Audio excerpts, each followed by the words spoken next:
Jackie, he's in, stops up, backhand, and he scores! I was screaming when I scored the goal. How are you feeling? I'm ecstatic.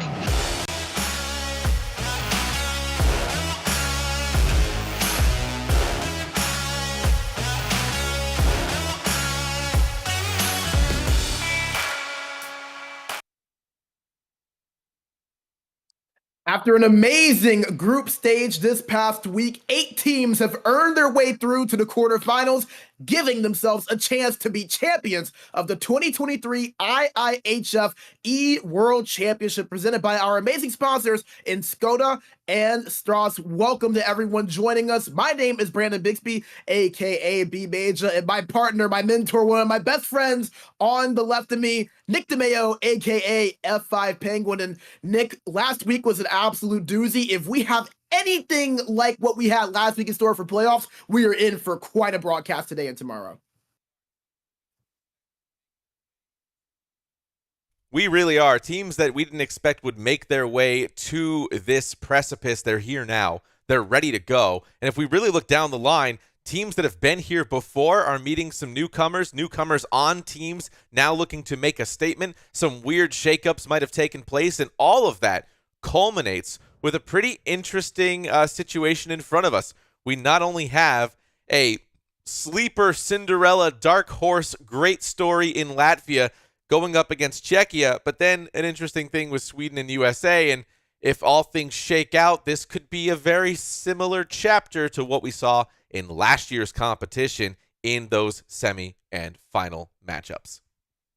Yeah, and interestingly enough, all 8 teams that made it this year made it in the playoffs last year, but the matchups a little bit different. For today's broadcast, we will have Latvia versus Czechia to start things off, and then, Nick, the matchup that many have been anticipating, USA versus Sweden. Both of these matchups going to be so fun to watch. A lot of intrigue, a lot of potential championship caliber that we're going to see between those 4 teams today. Really excited to see how that's going to shake out. Yeah, I'm looking forward to seeing how those newcomers respond to the pressure. The team choices, which we'll talk about a lot here in a little bit, are also going to be pretty interesting in this opening matchup. Unique would be the choice I think I would choose to describe some of that. And then, looking forward to see what guys like Antonio Manning can do when we have a story about that in a little bit. But let's focus right now. If we want to go back in time just a little bit, not only to last week, but to last year, when we look at where we sit right now, something's interesting about how we got to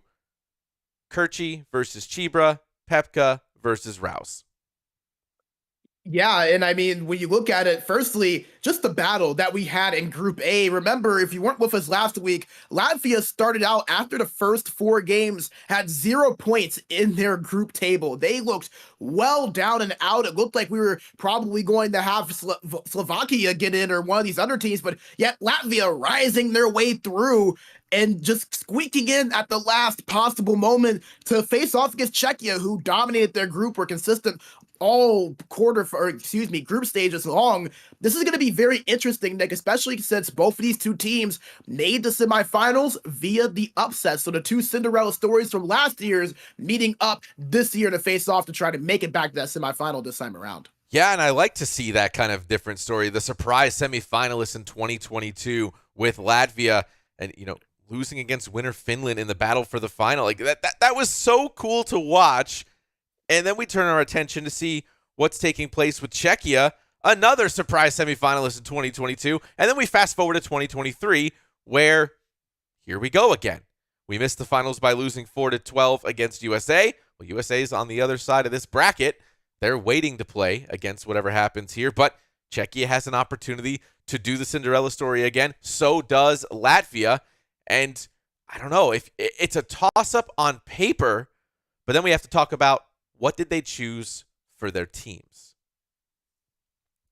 Yeah, and that is what makes the playoffs so interesting, because there is that dynamic. Remember, last week we had all Canada versus Canada to get that balance in terms of the teams that were available, but now that strategy game, as you mentioned, Nick, comes into play. It's Canada being the best overall team. Do you use them early to give yourself that advantage to move into the semifinals, or do you wait? And with this Czechia versus Latvia matchup, you kind of see a different, strategy. Czechia going ahead and using Canada early, while Latvia interestingly enough, using the Czechia team early on, trying to save Canada till the later rounds. So we talk about that strategy. We saw for both of these teams, the strategy last year kind of benefited them, and they did the same thing. This time, it's going to be interesting because Latvia being at a little bit of a disadvantage in terms of those overalls. Yeah, we talked about this last year, and maybe that's where this is coming from, is teams that looked and saw what happened to Canada, looked and saw what happened to Sweden. Maybe that changes your decision. And I mean, if you are not the favorite, if you are the sleeper pick, it might be a good idea to say, okay, we probably have to not pick Canada to start our round. But if the other team chooses Canada, then that kind of solidifies the deal, I think, if you're two teams that are not the favorite. I have to agree with you. And, it's funny, you kind of talk about that a little bit. I mean, I'm looking at it, 4 teams chose Canada in the first round this year. I mean, last year, I think we may have only seen one choose Canada in the first round last year. So the more we do this tournament, and remember, we have a lot of guys that were representing their countries today that were in the playoffs last year. Pep represented Czechia. Chibra represented Latvia. When we look to tomorrow, you have Regs on Canada that represented his team. Both of Germany's players, in Kevin Nader and Captain Dirty Dangler, represented their team. And then obviously Eki for Finland representing his team last year. So there's a lot of continuity in the playoffs this year. And I think that you're seeing some of that experience show itself a little bit. You kind of learn some of the things that you saw, learn some of that strategy. And I think it's safe to say that the players, they adjusted based off of what they saw and what they experienced last year, especially looking at what happened to Canada and what happened to Sweden, thinking, hey, we can hold on and wait to use the US and Canada for the semifinals and finals. But they didn't get there. They got bounced in the quarterfinals by teams that I think a lot of people figured that they would have won against. So a little bit of that strategy, maybe not wanting to take as much risk and as much chance this year are a lot of the teams. So 4 teams choosing Canada, 3 choosing the US, and then Latvia being the only team to choose a team outside of that with Team Czechia. So that's going to be a story to watch. It's what makes the playoffs so interesting, is that strategy game. It'll be a lot of fun to see how that develops itself here today. It will, and I got to go back to the fact that, we have so many talented teams. Obviously, you have your favorites, US and Canada. You're going to pick those not only in real life, but also in the game and also in the players that are representing their countries. But, I mean, Sweden, Finland, those are teams you could select in NHL 23 that could give you a good shot. It is interesting to see Latvia choosing Czechia. I'm curious as to why. Maybe if we talk to some of the players in a little bit after with the interviews, we will find out why. But nevertheless, we'll know in 3 minutes if that was a good idea or not. Yeah, and I mean, it's going to be a lot of fun because I remember there were a couple of moments last year, and Nick, correct me if I'm wrong, but I believe it was Regs, when they lost that series to Czechia.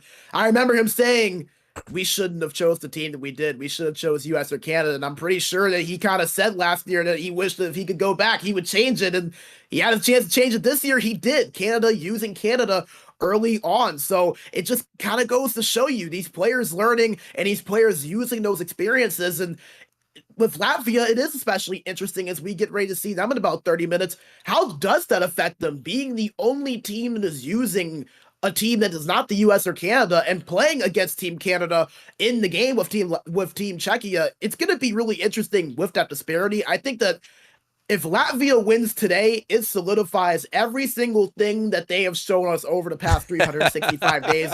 No matter what situation they're in, no matter what disadvantage they have, no matter how many people are counting them out or doubting them, they always seem to find a way. Arguably today, their biggest challenge yet, having that disadvantage against a Czechia team that, in my opinion, I think should be talked about a little bit more as a true championship favorite. They looked absolutely dominant in that group stage, and I think that they have the talent to beat really anyone on the board here in this tournament for the quarterfinals. So it's going to be a big challenge. Really excited to see how that series goes. When the pressure was on the table, they really did step up and elevate, and I think that says a lot to them. And I'll say this, we talked about it off air. Largest, most supportive fan base by far. So, I'm a Latvian fan now. I was last year after watching what they did. I'm still here to watch that happen again. Let's talk real quick about, we have 2 minutes until puck drop, what it is. The team choices now are different, Brandon, here in this playoff, the knockout phase, if you will, whereas it's different than what it was in the group stage. Yeah, so have to remember in the group stage, everyone was using Team Canada. We wanted to ensure that balance, to know that the best player versus the best player had that even balance. We wanted the best player to win. We didn't want it to be based off of one team having to be chosen with their home team, so to speak. So we wanted to have that balance to ensure that the best player won each game. So it was Team Canada versus Team Canada for every game last week during the group stage. But now with the playoffs, it's a little bit different. You can only choose one team one time. So if you have Team Canada for the quarterfinals, you cannot use them again. If you have Team US for the quarterfinals, you cannot use them again. So every team that's being played with today by our respective players, they cannot use them going forward after today. And there is that team selection process to where the away team chooses their team first. The home team has a chance to counteract that based off of what the away team does. So you talk about home ice advantage, and I know that in a esports setting, that's not something that's typically talked about, Nick, but that's another great wrinkle of this IIHF eWorld Championship, is that having that higher seed means something because of that team selection. It does, and moreover, you're playing 4 parts of a larger game. That's the thing here. This is aggregate scoring now in the playoff phase. 2 games from each side, 2 from the Xbox side, 2 from the PlayStation side, and that culminates into a total score, which we'll keep at the bottom of your screen. You're seeing behind us getting into it. This is part 1 of that competition. Let's take you down to ringside. Ringside, rather, not ringside. This is wrestling in a different way, but Brandon, go ahead and take it away. I don't know. I'm sure these two could have a wrestling match too and make it entertaining as one of the matchups that many have been waiting for. Czechia versus Latvia starts right now. We are looking at the side of Kerchi moving north on your screen. On the PlayStation side, well, it's Chibra moving south in the home Czechia jerseys. And Nick, this is going to be a lot easier for us as casters, having different teams going against one another for a little bit. Yeah, it's going to make life a little bit easier for us as we watch what's happening on the screen. Good chance here off the face-off. Wow. And they're throwing it out already, Brandon. Yeah, Kerchi wasting no time, and neither was Chibra. A quick chance for Kerchi, and Chibra tossing it right out, as you mentioned, as Chibra trying to get something to go. And Kerchi, a nice job here in the neutral zone. And you talk about Kerchi being the teammate with Pep this year, turned it over to the neutral zone. Here comes Chibra, and a save by Dreiger in favor of Kerchi. Chibra still working into the offensive zone. We've seen him time and time again step up for this Latvian team, trying to do so again here in these quarterfinals. Represented them on what I think was one of the best runs that we've seen in esports in the 2022 year, with Team Latvia making it to the semifinals. As Kerchi moving it into the offensive zone, finds a pass, and he gets that forehand shot to go. Kerchi starts the scoring off a 1-0 lead in game and on aggregate favor Team Czechia. And you'll see at the screen below the aggregate game 1 of 4. It's 1-0. Probably some storylines about how we are going to be managing the game in the sense of 4 parts, but we'll talk about that more later. Right now, quick start early in the first quarter, if you will, of this big aggregate 4-game game. Yeah, and you know, you talk about how the teamwork is such an element, but it really ramps up in the playoffs because of that aggregate. You can't rely on your teammate to get the points on the win. It's all about the goals that you score. So both players on the Xbox and PlayStation sides have to step up and make their contributions, and Kerchi getting it going early here for Czechia. Chibra trying to get a response here to tie this thing up. 13 minutes to go here in the opening frame. Trying to move into the offensive zone, twirls around the blue line, turns it over immediately. Nice job from Kerchi. We stepped up so far here in the neutral zone early on, as he moves it into the offensive zone now. Pass across, nice deflection there from Chibra, who's trying to skate it up the boards, trying to go up with speed. Kerchi 4 defenders back. Chibra creating some space. Shot from the slot, blocked in front, and it pops out for a chance for Kerchi to respond. Moves into the right side. Goes, pass back to the slot. Shot across, and a glove save for Chibra. And Kerchi operating here early. Feels like he kind of has a good control of this game and the way it's flowing. Trying to increase his lead to 2-0. Looking around behind the net. Kerchi trying to find something. Couldn't, but gets it back. Over to the right side. Has Sillinger. Goes down low. Pass over to Lowry left side, but a shot didn't hit on net. Tied up at the boards. Punk giving chase to the left side, and Chibra will come out with it and passes around. 8.5 minutes to go. Chibra trying to find the tying mark, but it's been all Kerchi here in the first period. Yeah, all Kerchi. I see Chibra in the chat, fans of Chibra in the chat, trying to get him going for his team. So that'll be fun to watch if that can kind of rise him up here halfway through this first period. Yeah, the Latvian fans played a big role in last year's tournament for their team. Could they do so again? But here comes Kirchi trying to put Czechia through. Goes to the left corner. Holds it, trying to just find that passing option. And he goes down low with it. Brings it all the way around to the right point. Over to the high face. Pass across. Saved by Zvezmelka for Chibra. And he's going to pass that one out. We've seen Chibra. He's passed it out. Not afraid to do it. He knows what time of year it is. As he'll get it into the neutral zone and work it down into the offensive. As the pass across, puck loose, picked up by Dreiger. And it looks like Kirchi, he wants to keep the puck going too, but a turnover. Here's Chibra in front. Couldn't get a shot on, gives it. And it's turned over in favor of Kirchi. Moving it, nice move, trying to move his way to the middle. Backhand pass across, goes wide, couldn't connect there on the cross. Priest played to the right side. Works his way to the slot, shot doesn't go on net. And Chibra now just trying to get something going. 3 minutes to go. Back and forth here over the last few minutes. Chibra starting to get a little bit momentum. Moving it in the offensive zone, passing back to the slot, couldn't get that pass connect, and we'll go back to the neutral zone. Chibra working his way back in and does so. Holds it over to the left boards, right side of your screen. Looking for an option, gives it back up to Simone. Holds it, trying to get something. 1 minute to play now, gives it back over to the face-off circle, but a nice poke here from Kirchi. Moving it up the right boards with Lowry, holding, trying to get a pass backhand, couldn't find anything. Cut slot, gets the shot on, but it's saved by Zvezmelka. And here comes Chibra, 5 seconds to play in the neutral zone, looking for something, skates it in across the blue line, but nothing goes. And that will do it for the first period. Kirchi with a 1-0 lead here early in just game 1 out of 4 that we'll see here in the series. Yeah, game 1 of 4. You just mentioned it, and that's really what we have to focus on. This is part 1 of a 4-game saga. Nick DeMeo, F5 Penguin, Brandon Bigsby, B Major, alongside with you. Period number 2 of game 1 starts now. Starts now, and you mentioned that, Nick, and it's kind of like almost like an American football game. You have 4 quarters. There's game 1, game 2, game 3, and game 4, and you want to try to increase that aggregate score as much as you possibly can. As Czechia currently holding that lead, but Chibra trying to tie things up right there. Couldn't get that pass connect, but a nice play. Here comes Kirchi. Gets it over to Barnes. Well, backhand over on the pass to Dubois in the middle, but saved for Chibra, who will try to move it up. Looking for some space. Gives it back over to Simek, and Chibra just trying to get something here to tie. As Pasternak trying to twirl, couldn't get the space. Nice chop there from Kirchi to keep that away from Chibra, and he'll hold it behind his own net and slap it across the right boards. Puck will go all the way over for and offsides. And like you said, 4 quarters if we watch American football. So this is quarter number 1. Win the quarter, win the half, win the game. That's a little bit of foreshadowing to what we'll see in series number 2.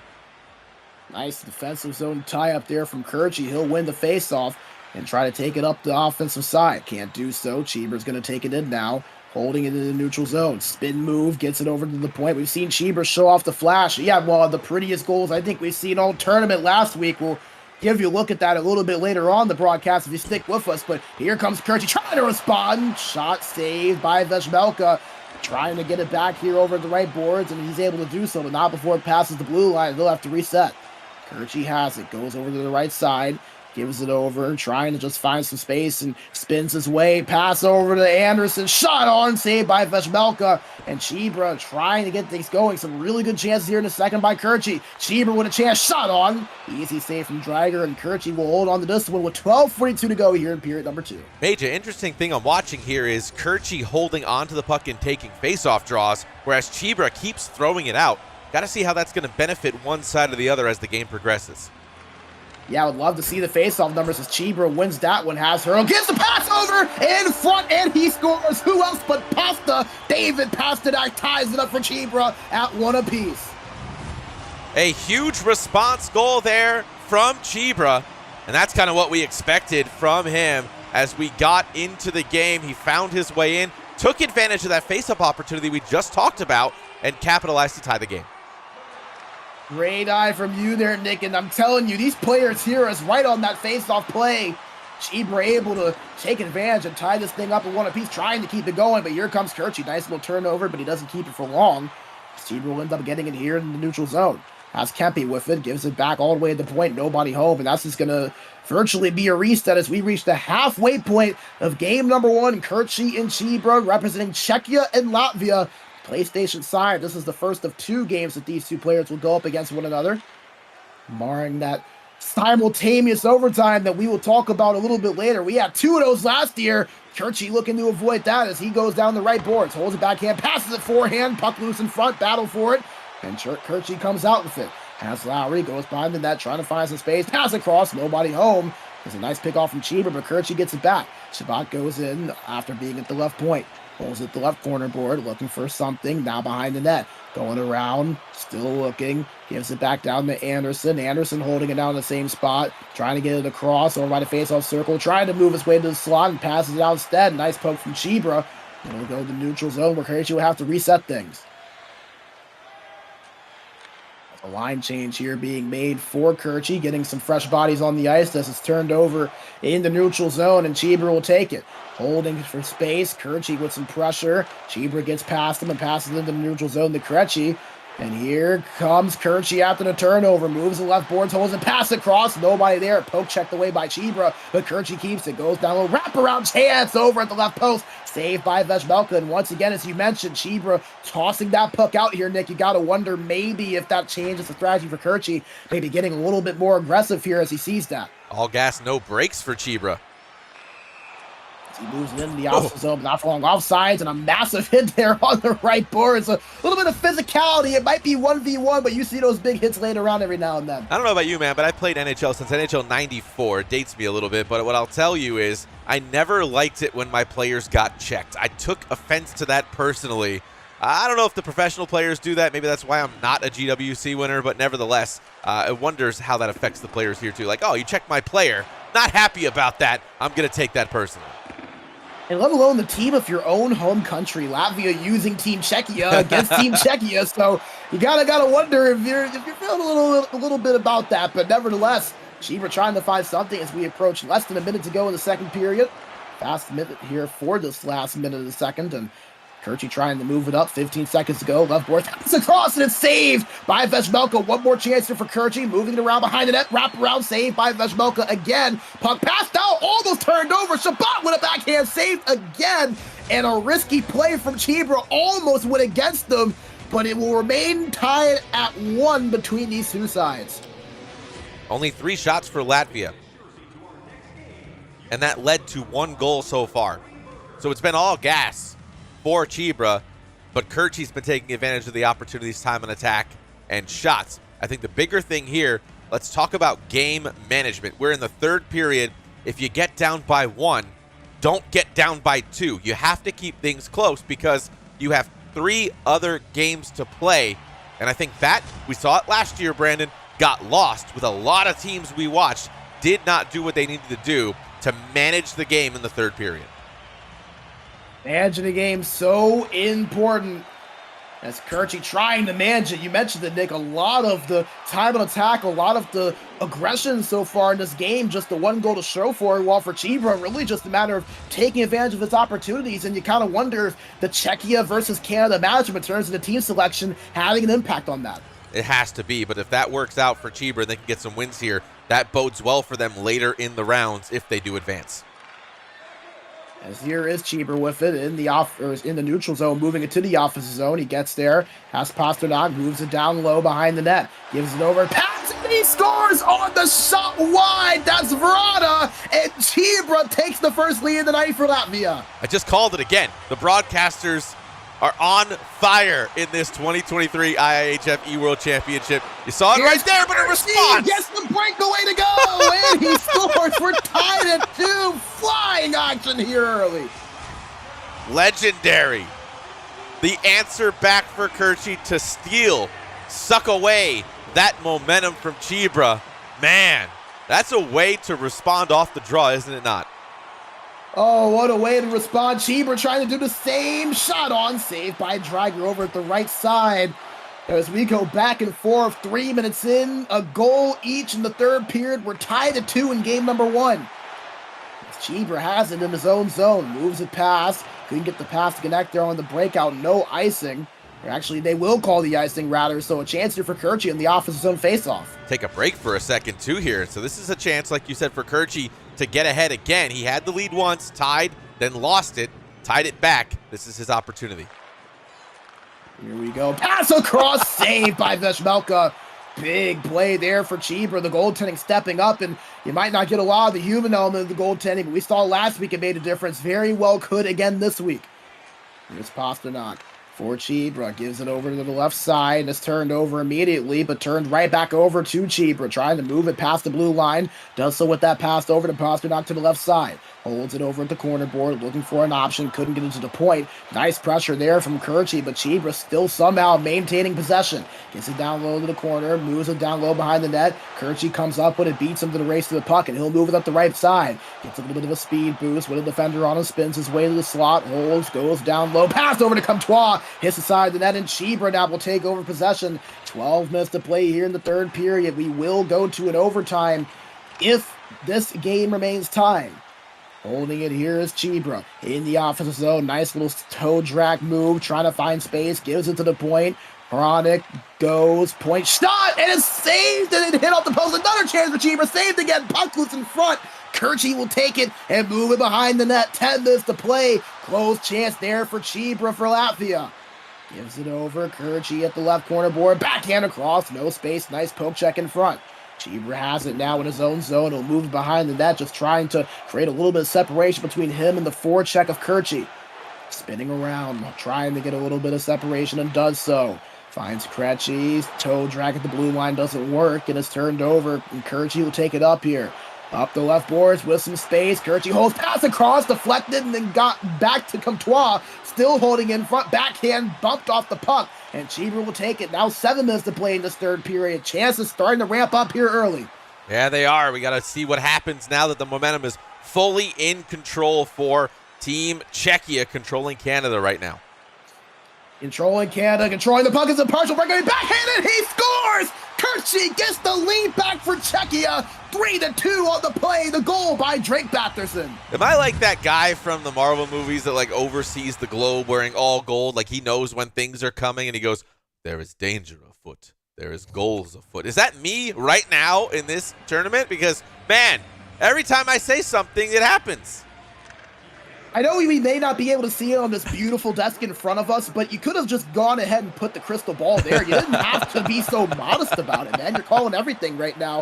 As Czechia right now up 3-2, 5 minutes to play.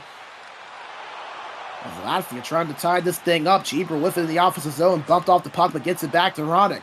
Holds it, trying to find space, has to operate quickly as 4 minutes remaining and time starting to dwindle down for the Latvians. Holding it, giving it. Pass across, nobody home. There's Rada, had it over to the left side. And 3 minutes to play. Kirchi more than likely content with just trying to hold on to possession, not giving Chibra a chance, but not going to be able to do so as it's turned over. Chibra trying to move it into the neutral zone. He'll do so, and trying to work his way past the blue line. Holds it over at the high point, gives it to Krejci, moves his way in, has some space. A nice defensive play from Kirchi, who's going to go ahead and play this out with 90 seconds to go. Tried to pass it across, but it's turned over. Shot on, glove saved after a dangerous tip. And Kirchi, no chances taken that time. He'll hold on to the whistle, 64 seconds to play. That was dangerous. Did we talk about game management? That could have been a mistake right there. Now we have a defensive face-off for Kirchi and Team Czechia. And remember, the one goal earlier from Chibra was on a face-off, but Kirchi going to win this with less than a minute to play. Moves into the offensive zone, nearly turned over, but he got it back. Pass over to Dubois, pass across, turned over. Nice pick there from Chibra, and here he goes in the offensive zone. Holds, spins, has possession, loses it, and gets it back over to the right corner. Gives it over as Kirchi will pick it up behind the net and move it up the ice, but it's turned over to his own zone. Comp, Krejci, pass across, puck loose in front. Picked up by Chibra momentarily, but it's blockered away and given to Kirchi. Chance for Kirchi, 27 seconds, 2-on-1, forehanded, he scores! Beat him, blocker side. That's Barzil, a 4-2 lead, and that's a massive goal for the aggregate scoreline. That is a massive goal. I was just going to say, this is a critical goal for them to take advantage of the opportunity, try to push it in. It got in, and now you're up by 2. Face off won by Kirchi. Gets it back, but it's called offsides. It would have been a breakaway if it wasn't, and I think that if you're Chibra, you are plenty happy to hear that whistle blown. Well, I think right here, if you're Chibra, you got to pull the goalie. I think that has to happen. Or not, maybe. I mean, you're in quarter number 1. Maybe you don't pull the goalie. I don't know, but you got to push a little bit if you're Chibra to kind of cut back into that lead. Yeah, you did mention that game management. Do you try to maybe get that goal back, or do you risk the open net potentially in favor of Kurji? His team moves it across. Puck loose in front, gets it back over to the point. 11 seconds to go. Hronik shot on, saved by Dreiger. And so it'll be picked up here by Kurji. Big hit over at the blue line. 4 seconds to go.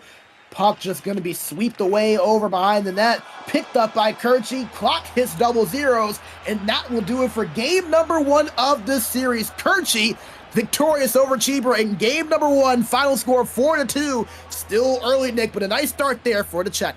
Yeah, a nice start indeed, and you're up after 1 quarter. I keep stressing that because it's so important here. You're up by 2 scores after the first quarter of games.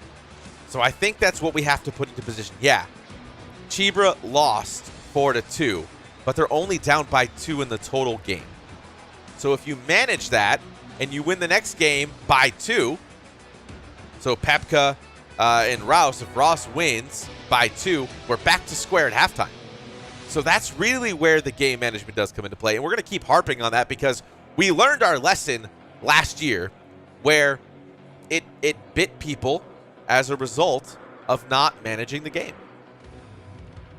Yeah, and you kind of look at the stats here from that game. I mean, it felt like early it was really all Kurchi, but things evened up there, especially in that third period. Chibra only 4 less shots, actually ended up getting more time on attack than Kurchi, and we were looking at earlier, Kurchi had a vast majority of that time on attack in the first half of this game alone, so it kind of goes to show you that you may be down by 2, Chibra may have lost this one, but that him and Kurchi, they have even matchups. The Chibra can play with him based off of what you saw, especially as that game kind of went on. So now if you're Latvia, you're going to kind of hope that Rouse can get you back into it, while for Czechia, you're Pep, you're in a really good position because like you mentioned, Nick, kind of like a halftime there once that game 2 concludes. Pep has a chance to really break this thing open if he can really get, say, a 3-0 win. That might just be a 3-goal win, but it's a 5-goal lead in that aggregate scoreline, and that really puts the pressure on Latvia to make a lot happen there in those last 2 games. It does. You're absolutely right. As we go back into the studio, Nick DeMeo, Brandon Bigsby alongside with you. You see the scoreline behind us, 4-2 in game number 1. How cool is it to be in this setting, just bringing this back from last year? I feel really good about that. But yeah, I think you have to look at this thing piece by piece. We talked about it before. If you are Chibra, you're okay. You're going to be all right. If you're just down by 2, you can manage that. It's if you let that go to 5, 6-2, 7-2, things become a little bit more problematic. Hard to kind of claw out of a handful of goals. Not so much if you're this far early into the aggregate, only down by 2. You can manage that kind of situation. So as we look at the replays here, we got these behind us. This is a big opportunity right now.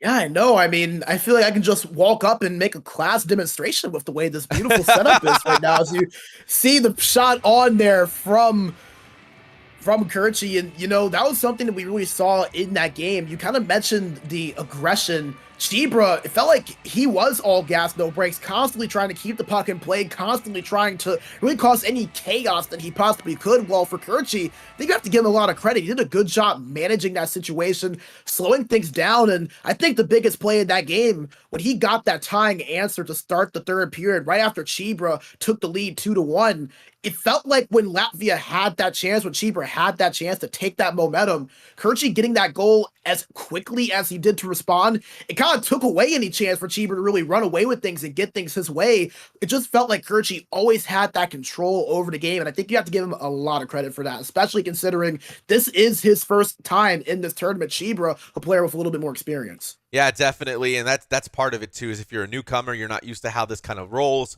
you got to keep these things in the back of your mind. Or you can bring things to a crazy overtime. If the teams are tied, after all the games have been played in aggregate, it goes to an overtime. And we have a brief look at what that'll look like if overtime does happen. Let's go look at overtime from last week, kind of give you a teaser of what that might taste like.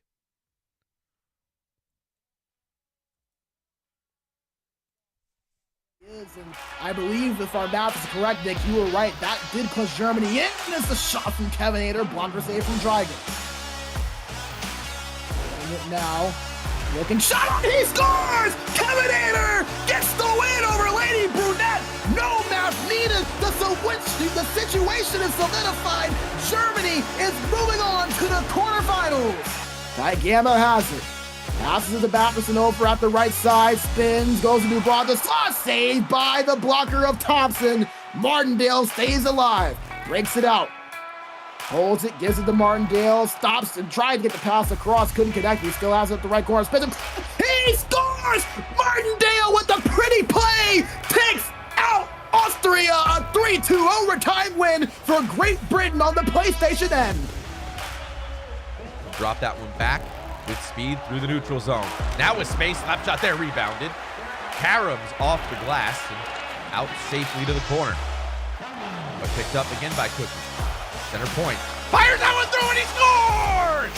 A huge D-to-D pass, circa Junior Pens, and U.S. takes this one in overtime, 3-2. What a game! Cookie puts his way in. 2 massive points for the U.S. Just keeping themselves in the hunt for the #1 spot.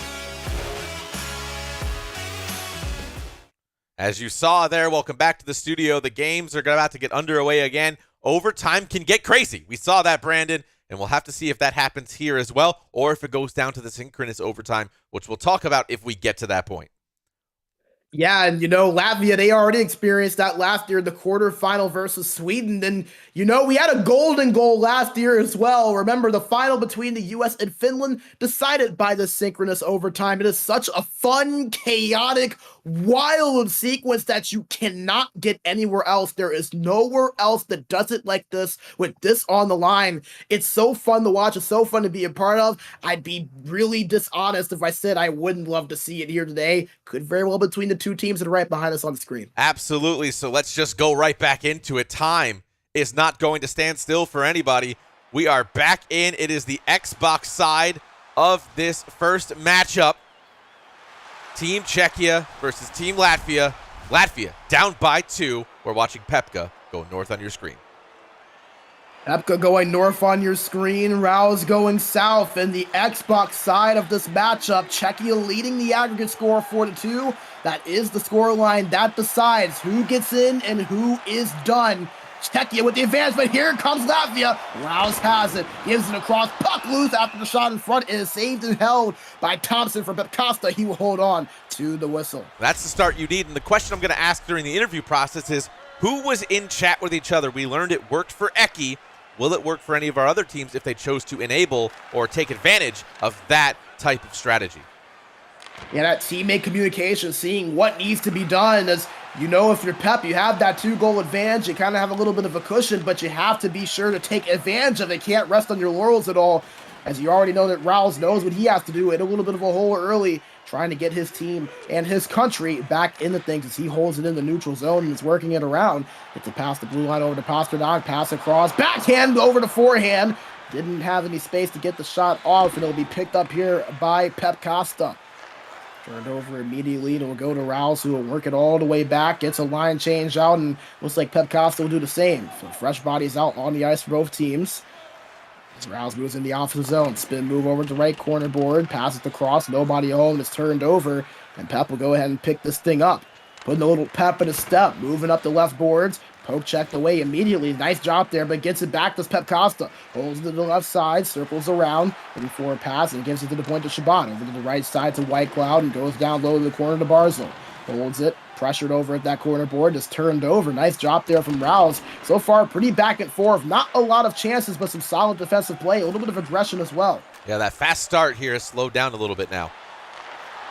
Cutting to the slot, couldn't get the shot off cleanly, and here comes a partial breakaway. Nice job from Rouse getting back as it stopped Pep Costa from getting the shot off. Pass down low, puck battle behind the net, and it comes out to Pep. Pep holds it, turned over, and gives it over to Spasic. It gives it over to Jersic, and it will be Rouse that takes it up. Gives it over, Hurdle has it, trying to move its way past, could not do so successfully as we reach the halfway point of period number 1 in game number 2 of this 4-game series. Oh. As the dump and catch at the blue line will be called offsides. I mean, could have been over in center field catching over a wall, Nick. Yeah, I thought he was going to have that one landed down. That would have been a beauty to see cross-rink pass, but back in the defensive end, they win that faceoff. Yeah, nice job there from Pep as he moves it into the neutral zone and gets it past the blue line. Left side, dumps it over down low to Johnson to the right. In the corner, holds it, passes the slot back over to Johnson after it was to Sanheim at the left point, but it was picked off. And here comes Rouse. Holds it in the neutral zone, trying to work his way past. Pass will go a little bit awry. And we'll have to reset things and do it all over again. Stransky turns it over. And here comes Pep Costa. 7.5 to go here in the first period. Still tied at 0. Johnson over to Lowry, shot it, he scores on the cross crease to the slot. A big goal for Czechia, a 1-0 lead in game number 2, but a 5-2 lead on the aggregate score. Yeah, that team differential might be coming into play here as we see what's going on there. You got to keep an eye on the score line. Got to still play your game. Rouse now has to respond. Rouse has to respond. Can he do so? His country down 3. He's down 1. But like you said, really the game does not matter to such an extent. It's more or less the aggregate score line. That's the big difference. If he wins by 1, that's great, but it doesn't do enough damage to cut into that score as he works in the opposite zone. Oh, he couldn't get the shot on. He had some space, but a little bit off on the angle. But he still holds possession in the opposite zone. Gives it to Krejci. Shot blocked in the slot. And here comes Pep Costa on the other end. Left side, holds it, passes over to the slot. It's picked off by Pasternak. And here comes Ralph trying to find some answers. Gives it to Verana, between the legs move, holds it, gives it to Kempe at the point. Trying to find it back and gives it to Verana, back over to Pasternak in the slots. He's tripped up. Looks like it's going to be the first power play we'll see today, but not before Rouse gets back possession, trying to score one before it gets to that. Holding it, gives it over, poke check, big hit, gets it back somehow. Hurdle has it, gives it to Verana, shot in the slot, poked away, and it is finally touched up by Pep, and it will be a power play here, advantage Latvia. Power play for Latvia, and this is where they got to really shine here to get it back to level, keep this game close with under just about 2 minutes to go in the first. Defensive zone face-off won by Pep, has the penalty kill to try to get as he dumps it over, couldn't get it to connect there to that option that was streaking down the middle, but nevertheless turned over by Rouse, and Pep will get to move it up in the offensive zone. 1.5 to play. Spins, holds, goes behind the net, dumps it over to the right side, is turned over, and here comes Rouse. 1:10 to go in period number 1, 50 seconds to go on the Rouse power play. Backhand forehand, saved by Thompson, and it'll be held on to for a whistle. 57 seconds to play. Still got time on this power play. I think you got to get into the zone. You got a real-time 10 seconds to take advantage of, but that's going to bring out the player out of the box, so got to get one here if you're Rouse. Here we go. Rouse trying to get it, but couldn't win that face-off as Pep gets it, dumps it out, and it's picked up by Rouse at the opposite side blue line. Moves into the opposite zone, passed across, holds it, shot on the slot, blocked in front by Pep. Puck loose in front, 18 seconds to go. Even strength now. Nice kill for Pep Costa as he moves into the opposite zone. 5 seconds to play, a little bit of space, but poked away by Rouse, who will get it, holds it behind the net, passes it over, and that will do it for the first period. A 1-0 lead for Pep Costa, but a 5-2 lead in the aggregate scoreline. Definitely the start the Czechia want to get going. Yeah, definitely what they wanted to get going. You have to keep pouring on the points. Take advantage of the team differential if you're Czechia. Don't worry about what happens next round. You got to get to next round first before any of that can happen, and we've seen what Latvia can do when they're behind. Yeah, and we've talked about the team selection. You kind of get the feeling that Team Canada versus Team Czechia usage is making its impact just a little bit, and this is why we use that same exact formula that we use. It's just a beautiful chance by Rouse. Gets the shot on, but it's saved by Thompson. But, we've talked about it, wanting that competitive balance. This is why the tournament is structured the way it is, Nick. You already kind of see with Team Czechia not being a bad team, but Team Canada's overall making the difference. This is why these teams don't use their host countries on the game. Yeah, this is what we talked about, those differentials being so huge. And I see that in chat as well. Teams can only pick one team to play with per round in the playoffs. So you have to pick 3 teams if you make it to the finals. Quarterfinal, there's a shot and score there. And that's Pepka going to work there, taking advantage of the quick strike pass to the low slot area. And now he's up by 4 in the aggregate. Pepka going to work. He may have brought his lunch pail and his hat with him, as he has a 4-goal advantage for Team Czechia, a 2-0 lead in the game, a 4-goal game in aggregate, There's a lot of work to do here for Rouse and Chibra as we approach the halfway point of not just the game, but the series as well. Batherson has it to the left boards, holds it, spins, gives it, trying to find an option, and he still has possession of it, moving his way around, passes it down low, gives it to Comtois, gives it back over to Batherson to the left side, but it's turned over, and here comes Rouse, trying to find some type of momentum for Team Latvia. We've seen crazier things from this group over the last year. It's a penalty after the trip, and it looks like Pep Costa going to get a power play, so not what Team Latvia needed at all. And if you're Pep Costa, I think you have to have gas going full on, pedal to the metal, blow this thing up as much as you can to get that lead increase. Yeah, you have to pour it on. You have to make sure that you're not going to give it up. We've seen the Falcons drop a 28-3 lead, so anything less than that is not good. You got to keep scoring, keep pouring it on, keep your other team on their heels the entire aggregate series. I mean, we saw a near comeback last year as well, where it was, I believe, I forget what series, but it was about a 4 or 5 goal disadvantage. Team going all the way down to 1 as the backhand chance, puck loose in front, picked up by Rouse. That was a dangerous opportunity for Pep Costa, trying to increase that lead, as we mentioned. 50 seconds to go on the Czechia power play as Pep Costa will move it up the offensive zone. Can't get it past the blue line and it's turned over. Rouse not trying to dump things out, trying to increase that, and that goes to show you some of that aggregate change. Is 2-0. Typically in a game like this, you wouldn't really have much reason to panic, but you're essentially down 4 as it's the team score that matters, not as much the game score. As we're back to even strength, as Pep gets it over, backhand on angle, it'll be picked up and saved and held by Rouse. Game number 2 here in this series between Czechia and Latvia. This is the Xbox side between Pep Costa and Rouse. That's a shot on from Pep Costa after winning the offensive face-off. Is going to hit the side of the net and off the board, and it'll be picked up by Rouse. Gives it up, finds Varanas, trying to kind of backskate his way in. Didn't have the space, well defended by Pep Costa. And he'll be moved over as Rouse gets it in. Holds it, slot, forehand, blocker save, puck loose, held by Thompson, and played out by Pep Costa. Trying to get it up the right boards, and he does so. This is Anderson who has it. Holds, spins, trying to find something. Gives it down low. Trying to get it to Lowry, and he does so.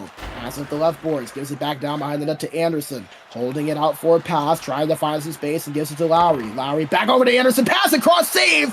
Across by Veshmelka, but Pep Costa still has possession, under 8 minutes to go in period number 2. Lowry across to Anderson, big save by Veshmelka again! And Pep Costa cooking here, trying to find another goal. Has it behind the net again, with Anderson. Holds, trying to find the open play, gets it a shot on, goes just a little bit wide, may have hit a piece of the glove of Veshmelka, and finally Rouse will take possession and will calm down the relentless attack by Pep Costa. He's got to slow things down, did so there. This is his chance to try to get back into this game.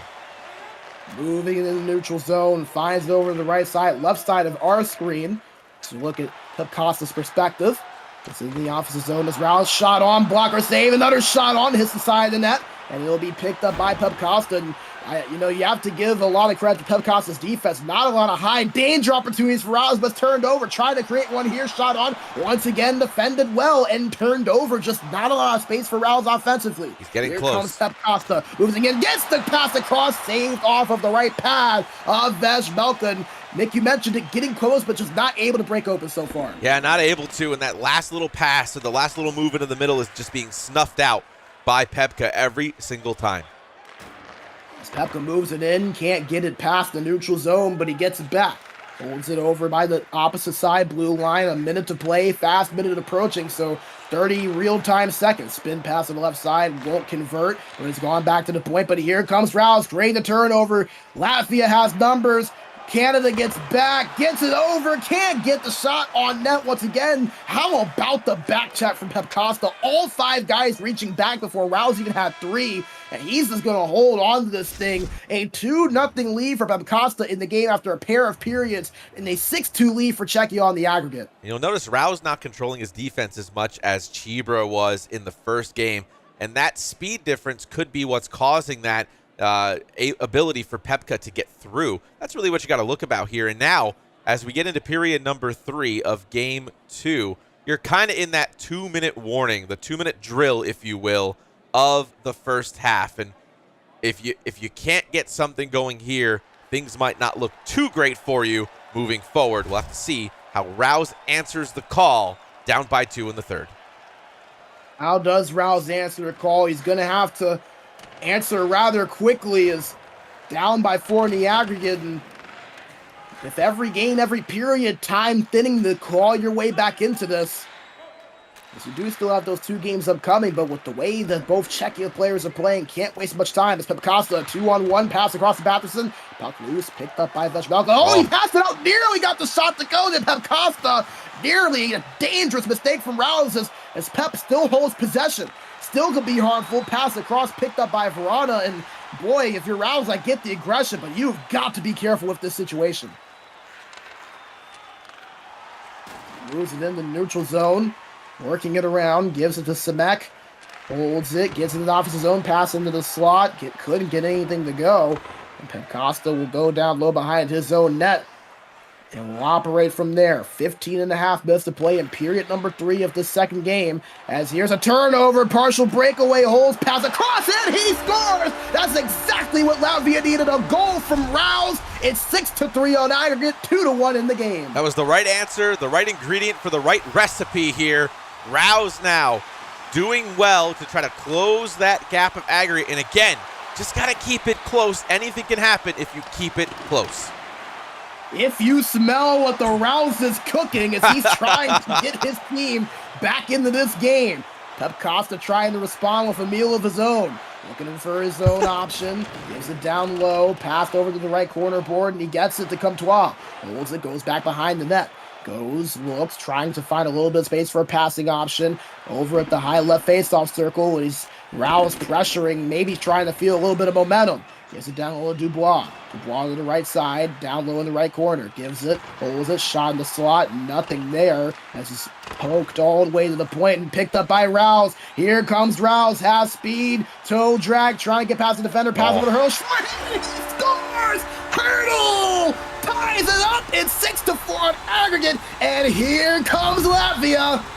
That was one of the dirtiest moves I've seen, just dancing, as Davos would say, our good friend Davos, dipsy doodling around the defender and puts one on the short side. Way to go there for Rouse to get back into this game. Here we go, tied at 2. Action has picked up. Pep Costa trying to respond. Holds it at the left corner board, trying to find something. Is 2 unanswered in the last 5 minutes in favor of Rouse, getting Latvia back into this series potentially. Holds it, goes behind the net, finds Anderson, holds it to the left corner board, looking for space, working his way around, couldn't find that open lane down in the blue paint, and is turned over, and here comes Rouse, over to Pasternak, looks, holds behind the net, trying to find a pass, and still operating it over in the corner board, as it will be given up to Krejci. Over to the point, Turonic, back over to Krejci at the face-off circle, holds it, pass across, nobody home, and is picked up by Pep Costa. 7 minutes to play, and Nick, arguably the most important 7 minutes of this series. If Czechia can hold on, it will be a 3-goal advantage on aggregate potentially, but a potential for Latvia to get back in it. But you get the feeling they need to win this game. They need Rouse to pull through, as here they come. Rouse has it, gets it past the blue line, spins, gets it to the point, as it turned over. Here's Gregor. Oh, but it was a poke check behind, but he got it back. Puck loose, battle for the neutral zone, and Rouse comes out with a nearly detrimental switch there from Latvia, but it doesn't harm. Dangerous move there, and you're right. The 2-goal lead, the most dangerous lead in hockey. Everybody says it. It's really true. We'll see which way it sways. Here is a chance at the doorstep. Oh, that was dangerous. Comps had a look for Rouse, and he couldn't put it home. Thompson saved it. 3:27 to play, and the next goal could very well swing the pendulum of where this series goes. Team Czechia controlling Canada. Team Latvia controlling Czechia. As do not be confused by that, my friends. This is Czechia moving it up with Team Canada. Up the right board, shot on, goes wide, hit the side of the net potentially. As Comtois picks up here for Pep Costa. Goes behind the net, moves it up to the point as it will go all the way to the neutral zone, and Holden will hold it here past the blue line. 2 minutes to play, now a minute and a half to play. Could we see an overtime period? Moving up the ice, Pep Costa up the right boards, finds some space, goes behind the net, operating at the left side now, looking for an option, doesn't have a pass, trying to work his way to the middle, can't find anything. Nice defense so far by Rouse, not using the defender up squarely, as you mentioned earlier, as much as maybe Cheever did, but maybe adjusting that a little bit here as he challenged a little bit there with a minute to play. This next goal here now under a minute will be pivotal for this series. This is Rouse who has it for Latvia. Down by 2 in the aggregate score time. This game is a pass across, saved by Thompson. It was a good setup, but a better save. Here comes Pep Costa. 30 seconds to play. Holds into the right boards. Goes, spins, twirls. Goes down below to the left side and then finds it back to Barzo behind the net. Holding his Pep Costa, pass across. Blocked it and saved by Veshmelka. And Rouse taking no chances. He knows the situation, holding on for the whistle, and it looks like we are going to get a time out there from the Latvian and Rouse. As you like to say, remember that play. Remember that save on the other side of the ice now with an offensive face-off opportunity here for Pepka. 16.5 to play. Aggressive setup here for Pep Costa with a big defensive zone face-off there, won by Rouse. Moving it up, 10 seconds to play. Has it up the right boards, poke checked, one more chance for Pep Costa, 7 seconds to go. Moving, has space, looks, gets it, shot goes wide, one more chance, can't get the shot off, and we will see extra hockey. Tied at 2, 60 minutes in game wasn't enough. A massive overtime period on tap here in about 20 seconds. And let me make sure we're clear here. Every individual match can go to overtime. So the score here will roll up to the aggregate. The next goal will decide if it's a 1-goal deficit for game number 3 or if Pepka and Team Czechia goes up by 3. And Latvia claw their way back in it. They were down by 2 and by 4 in the aggregate and 2 in this game. This is Rouse who has it for Latvia. Dumps it in, and it will be picked up by Pep Costa as no one gave chase to that one. Pep Costa with some space down the middle. Here's Batherson down the middle. Pass, and he scores!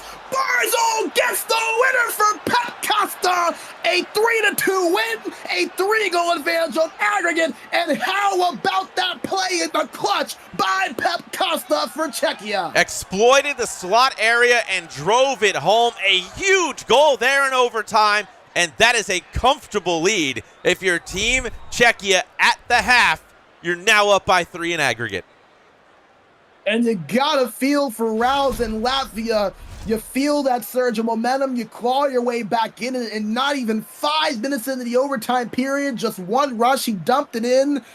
And, you know, the defense, I don't know if Rouse is going to be happy with how that play ended up developing, because there was a world of space for Pep Costa, not just on the entry, but on the shot as well. And that is not the way you want to see an overtime game winner go in. Obviously, you never want to see one go in on you, but especially when there was so much time and so much space to get that quality look like he did. Absolutely right there. And that's really what we're looking at there is the culmination of, you know, whether it be team speed or anything else. You know, you take advantage, you get the goal, you score, and you win. Yeah. When you look at the stats a little bit, the time of possession, more times than not, controlled by Pep Costa. But once again, Nick, the opportunity is rather even. And what really kind of strikes me is the passing percentage, a 15% difference between Latvia's Rouse and Czechia's Pep. And it was in advantage of Rouse despite the team differential. So it kind of goes to show you that Rouse played up with Pep Costa in that game. It's just an opportunity here, an opportunity there. And we talked about the time and space. You maybe wonder once again, as we hone on this, those overall differences between the speed and the athleticism making a difference on a play like that. Yeah, as we get you back to the studio. So now 7-4, that speed might be difference. You know, that it's hard to describe the muddiness one might feel. And I mean, geographically, you're still connecting across ping no matter what here. But ultimately, you are up against a team that has a better overall. You're going to have a struggle to play your game if you're playing against a team that is just elite better than you, let alone the thumb skill, which could be a toss-up between how these teams got to this stage. But you got to tip your hat. This is where the strategy comes in. So not only, we talked about it last week, where you have thumb skill is your only delineation, period. That's just the way it goes. But now you have thumb skill and strategy involved. What team do you pick, and what do you keep in your pocket if you get to the next stage. If you blow it early, then it doesn't matter, like Team Canada realized last year. But if you do win that first stage, then what? And the answer to then what is not always easy. And I think Team Latvia is having that challenge right now. But you're down by 3. It's halftime. You have 2 more games to go. You just have to win by 1 and win by 2 to then force that synchronous overtime where literally anything can happen. Yeah, and once again, I remind you all, this is nothing Latvia's not used to. Like I said, 4 games in last week, they had 0 points in the group stage, and we're watching them today. That shows you all you need to know. This is a team that no matter what the situation, never is out of it. And, you kind of turn things over to the Czechia side of things. I think that there were a lot of questions, maybe you don't use Canada this early, knowing that Latvia is using Czechia, because remember, home side gets the last choice. They can react to whatever their opposition does. So they knew that Latvia was using Czechia and still decided to use Team Canada. I think that shows a massive level of respect of what they know Latvia is capable of. And based off of the 2 games that we saw, I know some people are like, well, they used Team Czechia. You could have maybe gone Finland. You could have maybe gone US. Why go ahead and use Canada so early on? But with the way these games have played out, I think Czechia may have made the right decision. It's worked out for them so far. And really, both games have been rather even despite that team differential. It hasn't been a large margin really between either player in both games. No, it really hasn't. That was one of the closest games. So the aggregate might be 3, but that game was an overtime loss for Rouse. I think you did what you had to do there. If it was its own game, you would have picked up 1 point. Here, not so much, but you're absolutely right. I think this is respect for Latvia and what they're capable of. And when their backs are up against the wall, which they now are again in the quarterfinals, what will they do to respond? I think that's the question as we try to figure out how this shakes out. We have 2 more games left. If you pick up a 2-goal win here, you're right back in it. Yeah, and I mean, that is not crazy to do, to be honest with you. I mean, 2 goals is not a wide margin. And at the end of the day, we've seen what Chibra is capable of. Over the last year, he's always been a player that has seemingly stepped up when his team and country have needed it most. They've needed a hero at the end of the night. And Chibra, when the Chibra signal skies up in the night, he pops up and swoops in to save the day more times than not. He's going to have to do it at least one more time after dropping that first game. And just kind of wonder here, with this game for Chibra going up against Kirchi, who looked really strong, how do you respond? You've had a little bit of time to adjust. You sit back, you think about it. You saw what your teammate and Rouse just did against an experienced player in Pep Costa. Now, if you're Chibra, how do you step up? How do you respond to get things going for your team and your country? Because like you said, Nick, a 2-goal win, which is not crazy to say at all, and all of a sudden, it's back to just 1. If you win the game, it goes to that simultaneous overtime. So a little bit of work for Latvia to do, but I think that Rouse getting himself back into that game, despite not getting the win, was massive, because remember, it was a 4-goal advantage on aggregate once upon a time for Czechia. Now it's just 3, so it makes the job a little bit easier despite losing that game, but nevertheless, still a lot of work to do for Latvia. A really good position for Czechia to potentially close this thing out if they take care of business. You're absolutely right, and I think that's where you have to adjust your strategy. It's halftime. You have to change the way you're focused on this game in front of you. This third quarter is now got to be all offense for Chibra. And if he can't do that, it's going to put a tremendous amount of pressure to do a come-from-behind victory, even more so than it is now for his partner on the Xbox side. So I think that's what you have to look at. Can Chibra get a quick start, get ahead, and then just maintain that lead? And I think that's where people get lost in the shuffle as we have the live standings in front of you. Can you maintain the lead? And in the third quarter of an aggregate game, playing it safe and keeping everything outside and not pushing if you're up by 2 might not be the bad idea. You might not have to go for that third goal. You could just leave it at a 2-goal lead. You have to get there first. But if you do that and then manage the game, I'm going to keep saying it, Brandon, because I was astounded to watch last year as we get you back to the studio here in just a second. I was astounded to watch last year with what transpired for people not recognizing what time it is in the game. Oh, you're down by 1, but it's the third quarter. I probably should pull my goalie. Oh, I'm up by 2, but we're down by 1. In the aggregate, it's a minute left. You have to make those decisions, and if you don't, it's going to put more on your partner later in the series. We're already halfway through here. You cannot do that. Yeah, and I think that's a great point. And you look at things and you kind of look at each roster. Every single team has a lot of experience one way or the other. As a matter of fact, if I'm correct, I'm looking at the rosters now. The only team in the playoffs that does not have a returning player on the roster is the US with Cookie and Dons. So it kind of goes to show you that you have that teammate with you kind of talking you through what things look like, what they learned last year or the year before that. And, I know this matchup is tomorrow, but I think that's what makes the Finland versus Germany matchup so intriguing. Germany is the only team that had both players rather come back, and they were in the quarterfinals last year and competed rather well. So some of those mistakes from last year, you learn from those and you kind of transfer them into your experiences this year.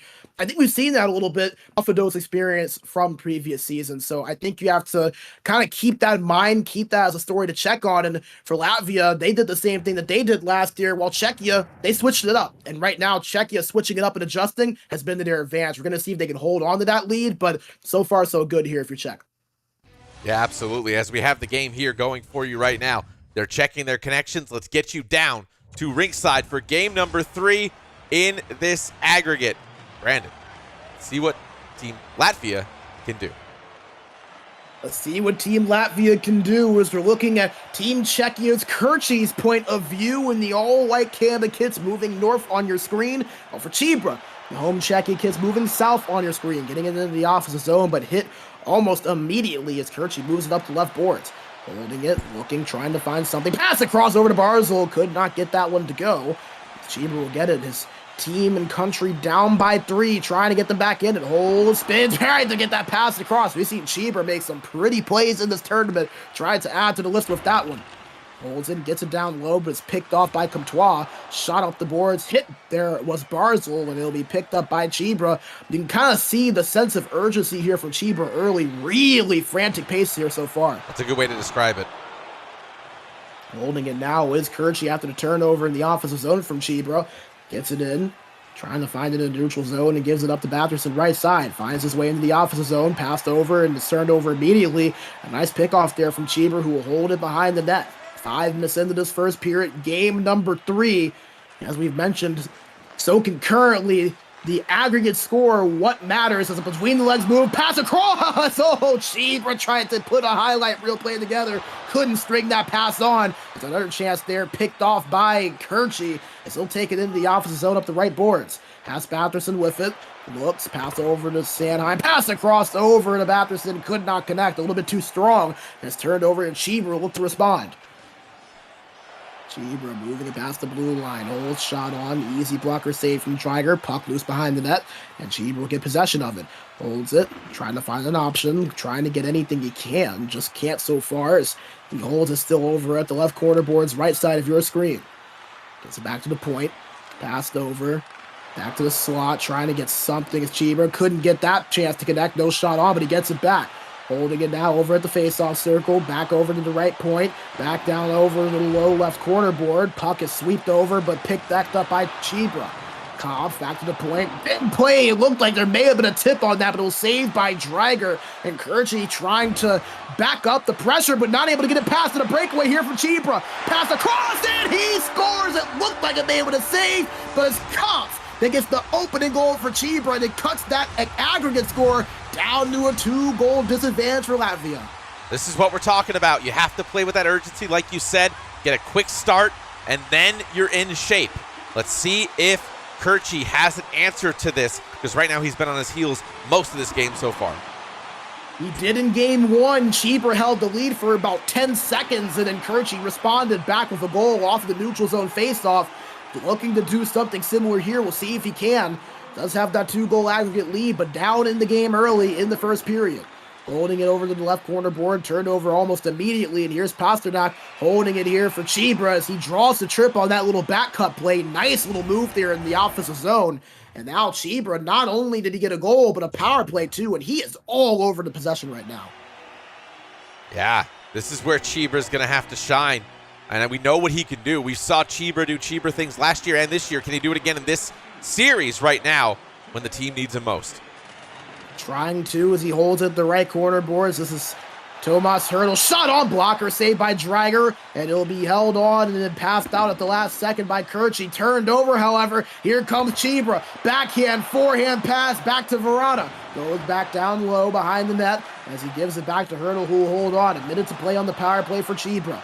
Looking for an option, low face-off circle near the corner board. Trying to get something. Holds it and goes down low. Turned over as that was pretty telegraphed there by Chibra, and so we'll go back to the point. Brought it, holding, Pasternak gets it, trying to move his way across, passes across, and he scores! A 2-0 lead, and Latvia clawing their way back! And the instant timeout there tells you exactly what Kirchi is thinking. Oh my goodness, Latvia cannot be stopped, and here we go again. Oh, we've seen it before. Will we see it again? It's 7-6 on aggregate. They are down by as many as 4. Can Latvia write another chapter to the storybook? They're trying to here as a turnover nearly led to a breakaway. It's a 2-0 lead in the game. A 7-6 Czechia lead, however, on the aggregate score. But Latvia getting their way back into it.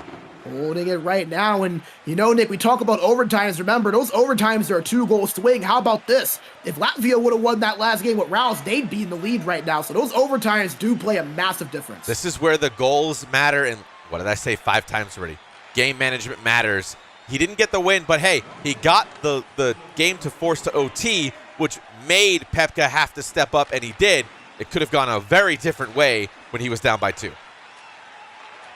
Here's Chibra looking up the boards. 6 seconds to go, holding, moving his way, spinning his way, going down low. 2 seconds, 1 second, pass across, picked off by Sandheim, and that will do it for the first period. A first period Latvia couldn't have dreamed up any better, and we only saw those stats for a split second, but Nick, very, very in favor of Chibra there. No, nobody's waiting for that. Period 2 needs to start. Game 3 has to keep going. Kirchi was not going to wait. Chibra doesn't want to wait. And now what we talked about here. Can Chibra hold on to this lead? This is the most important part right here.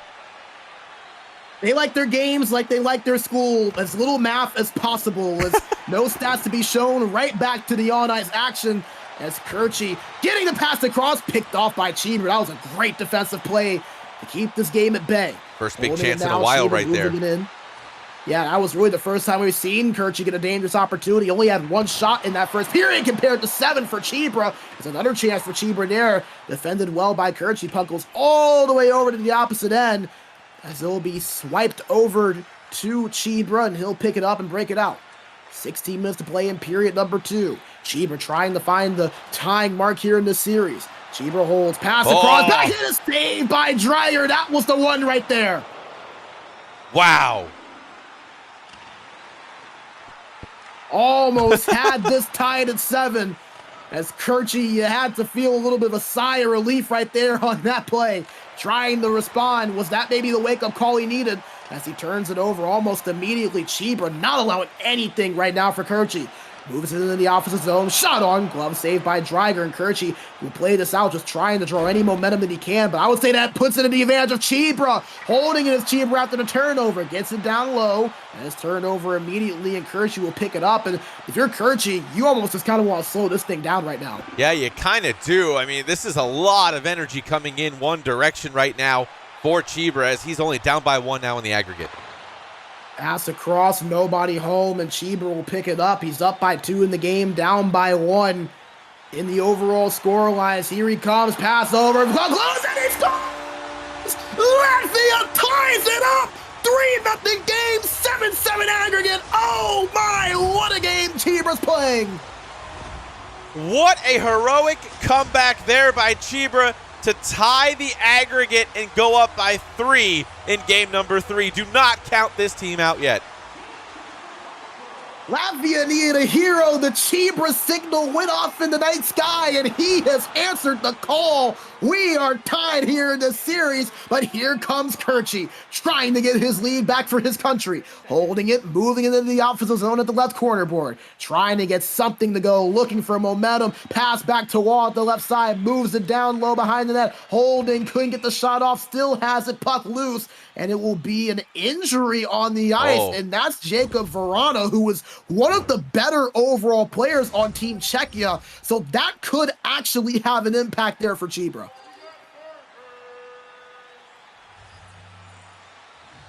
So something to keep an eye on, as typically when you see that graphic, or you see that segment rather on the game, that's usually an injury that will keep the player out for the rest of the game. So we'll see what happens, but one of the better overall Czechia players out for Chibra and Team Latvia's. Puck will go offsides there for Kerchi, try to move into the offensive zone, and you know, Nick, we kind of talked about it, Chibra and Latvia being at a disadvantage in the overall, losing one of your better overall players, definitely not going to help that cause. It's Kerchi moving it into the neutral zone, just trying to find something. Looking around, getting it into the offensive zone, holds, looks, couldn't get that pass across, and it's picked off by Chibra, who will hold on. Chibra doing all the work he needed to so far, getting the aggregate score back tied at 7 apiece. He couldn't get into the offensive zone, and Kerchi will move this thing up in the neutral zone. Holding it, gives it over to Dubois, back to Barzal with some space, backhand pass across, big pass saved by Vejmelka, but Kerchi still has it, pass over, shot rather across, won't go on net, and Kampf will hold it here for Chibra, moving up the left boards, right side of his screen. Krejci looking, circles back over to the point, gives it to Jurisic, back over to Kempney over at the point, back to Kampf, back to Kempney, back over to Krejci. Krejci over at the left side, giving it back down to the boards and giving it back to Krejci. There was Kampf. Turned over immediately, and now Kerchi is going to try to take this thing up. 2.5 minutes to go in period number 2. Kerchi spinning, twirling, going down low to the left side, holding out for a pass, doesn't have anything so far. Finds one, and he scores on it! That's Johnson, Czechia, with the answer they needed after the run from Latvia. An 8-7 lead on aggregate, but still down here in this game number 3.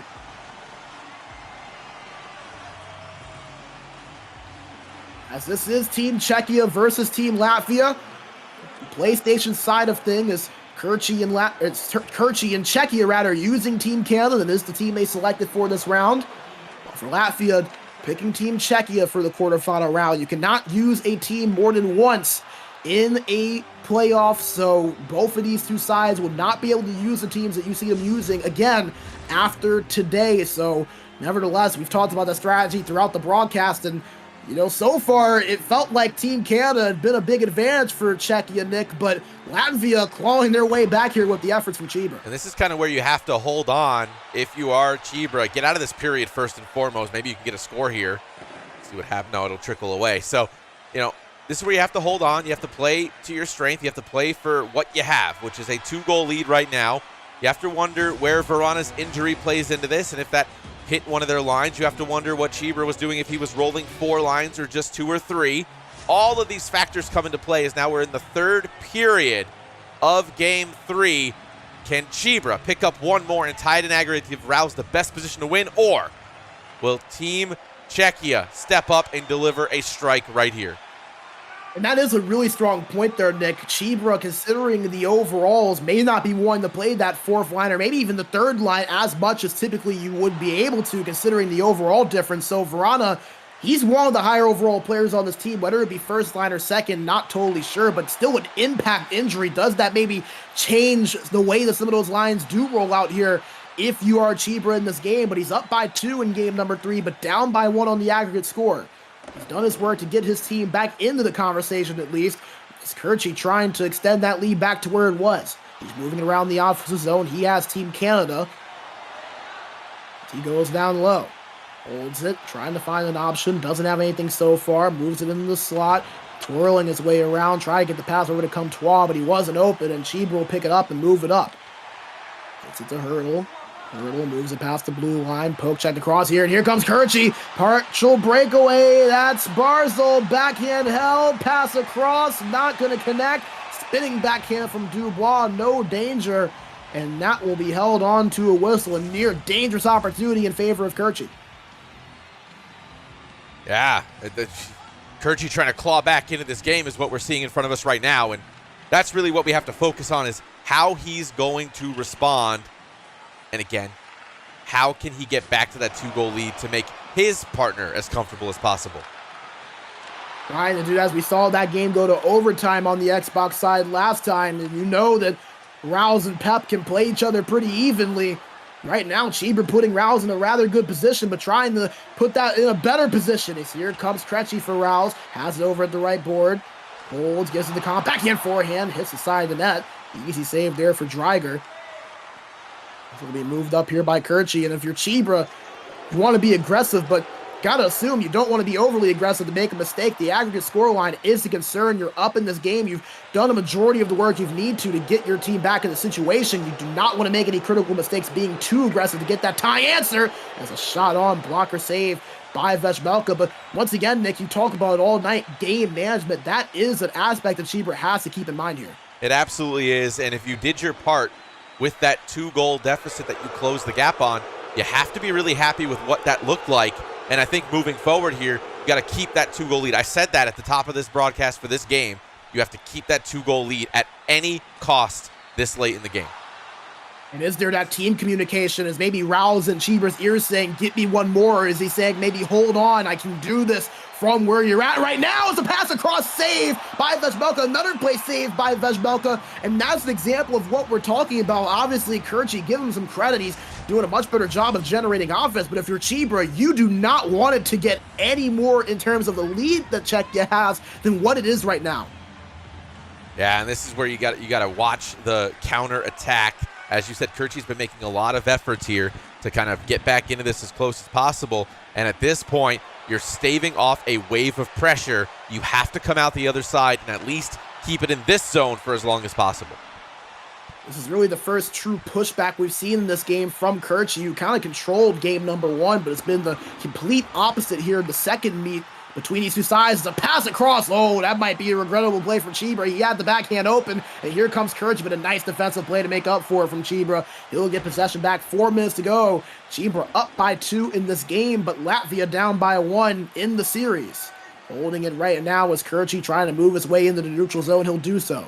Gets it past the blue line to Sillinger, who moves in the offensive zone, spins across, finds it to the point, over to the right side. Cousins holding over at the right boards, looking for an option, doesn't have anything so far, scans, trying to get it down low, does! As a pass over to Sillinger, saved by Veshmelka on that quick shot attempt. Gets it back down low to Cousins. Kirchi holds it and is turned over, and Chibra will take it. Less than 2 minutes to play. And if you're Chibra, with the way Kirchi's starting to cook, I think you want to maybe just hold on. But Chibra says, nah, I'm going for this thing. Moves into the offensive zone, speeds past, goes down low. Holding it, a minute to play here in the third period. Real-time minute in the next 54 seconds. Holding it for Chibra is Hurdle, and he's tripped up in a power play for Chibra, and typically with a 2-goal advantage, we would say, oh, well, it's a formality, but remember, that aggregate score, that is what's important, so Chibra a chance to tie things up, even though he's winning the game. Yeah, avoid the power kill, of course, but try to get the win here, establish some zone time, and take your shot when you have one. Face off one by Chibra, one-time shot saved by Dreiger, and Kirchi will hold on to the whistle. And you know, this kind of has the feel of a game where you're down by 1 and you're trying to push it to overtime. If you're Chibra, I think I'm operating offensively the same way. You don't want to pull the goalie, obviously, but still got to assume that that chance to be aggressive actually opens itself a little bit now. As here comes Kirchi after winning the tie-up on the face-off. Holding it, getting over to the right side to Graves. Has it right boards, lots of space. Holding it, gets it to the point, is turned over, and Hurdle picks it up for Chibra. Good steal indeed as Marana gives it to Krejci. 30 seconds to play. Has Hurdle. Oh, the pass didn't go where he wanted, so I think he wanted that cross-crease play. Gives it back. Hurdle has it. Right corner board, left side of your screen. 20 seconds to play. Power play for the remainder of regulation for Chibra, but it's turned over. Gets it back, however. Chibra has it. Pasternak with it. 12 seconds. Holding, looking, trying to find an option. Bump from behind. Gets it back. Krejci with it. Krejci getting something. Pass the cross. Saved by Dreiger. Bookmark that one in this series to keep this at lead for Czechia. And I don't know if Persona Branca means pulled goalie, but I hope he did here. Yes, he did. The goalie's pulled. He did. Here we go. Can Chibra find a little magic? 3.4 seconds to go. Has to win the face-off. Tied up. Won by Chibra. One goal save by Dreiger, and that will do it. Chibra will win the game, but Latvia still down by 1 on aggregate. And how about the defense and the save from Dreiger? That looked like a sure goal that was going to go in to make this 8 apiece. That might be the biggest play of this tournament that we have seen so far. A 1-goal differential going into game number 4. And I mean, on both sides, that was a huge, huge goal-stopping save by the keeper for Team Czechia. He was able to keep it out, and that could have changed things. That is huge for them. And you know, you have to wonder, does the pressure potentially shift to Czechia if things go in the next game the way they went this game? You kind of saw that the theme in game 1 and 2 that Latvia lost. The common theme is that both Rouse and Chibra got better as the game went on, and it seems like for Chibra, he carried that momentum through. You look at the stats, I mean, doubled the opportunities, the time on attack rather even, just Chibra able to get more going offensively, and you have to wonder, if that trend continues for Latvia, you have to feel pretty good about their chances. Yeah, you do. You really do. I mean, on paper, with the injury, you're still able to go 17 shots to 8. Granted, same time on attack, and we felt the tide turn at that point as we take it back to the studio here. Nick DeMeo, F5 Penguin, Brandon Bigsby to my left, your right, B Major. Yeah, you know, you felt the tide turn at that injury. You felt things change if you were Team Czechia controlling Team Canada. And still, Chibra was able to hold on. And if we go back to the beginning of my diatribe at Game 3, that's what he had to do. He had to get a 2-goal lead. He had to fix his mess as we flip you back to our main studio here. He had to fix his mess from Game 1, which was a 2-goal loss. Win it, even it out, and then go, okay, Ross, you got us to overtime. I'm going to need you to win that back at least by 1 in regulation or in overtime. If you can win by 2, that's better. But if not, we go to synchronous OT, and that's where literally anything can happen. So a lot of good things here for Team Latvia in the third quarter of this aggregate, where before we were kind of questioning what was going to happen there. Yeah, and you know, it's funny because Latvia, doesn't all this kind of ring a bell for them a little bit? They come back, they're down 1 in the 4th game, they have some magical performance from Chibra after struggling in the beginning, and they somehow push it to a synchronous OT that they somehow win. I feel like we've read this story before. Feels Maybe we way. haven't. I just don't really remember. Maybe we've seen this before. I don't know. But the point being here is that for Latvia, you've put yourself in a position to be in position as you take a look at the results so far in this series. Czechia holding the 8-7 lead on aggregate with 1 game to go. But you mentioned it, Nick, Chibra making up for that first game. He lost 4-2. Kirchi really controlled most of that game. While for Chibra in game 3 just now, everything the complete opposite. Chibra controlling the opportunities, not giving Kirchi really many chances until that last period. And now Rouse can go in and potentially, if he can continue that momentum, has a chance to take this home. And I think the pressure is on Pep, who, if you want anyone to have the pressure on him, it's him. Because remember, speaking of save situations and stories that it feels like we've seen before, Czechia up 1 in the last game with Pep Costa still to play to close it out.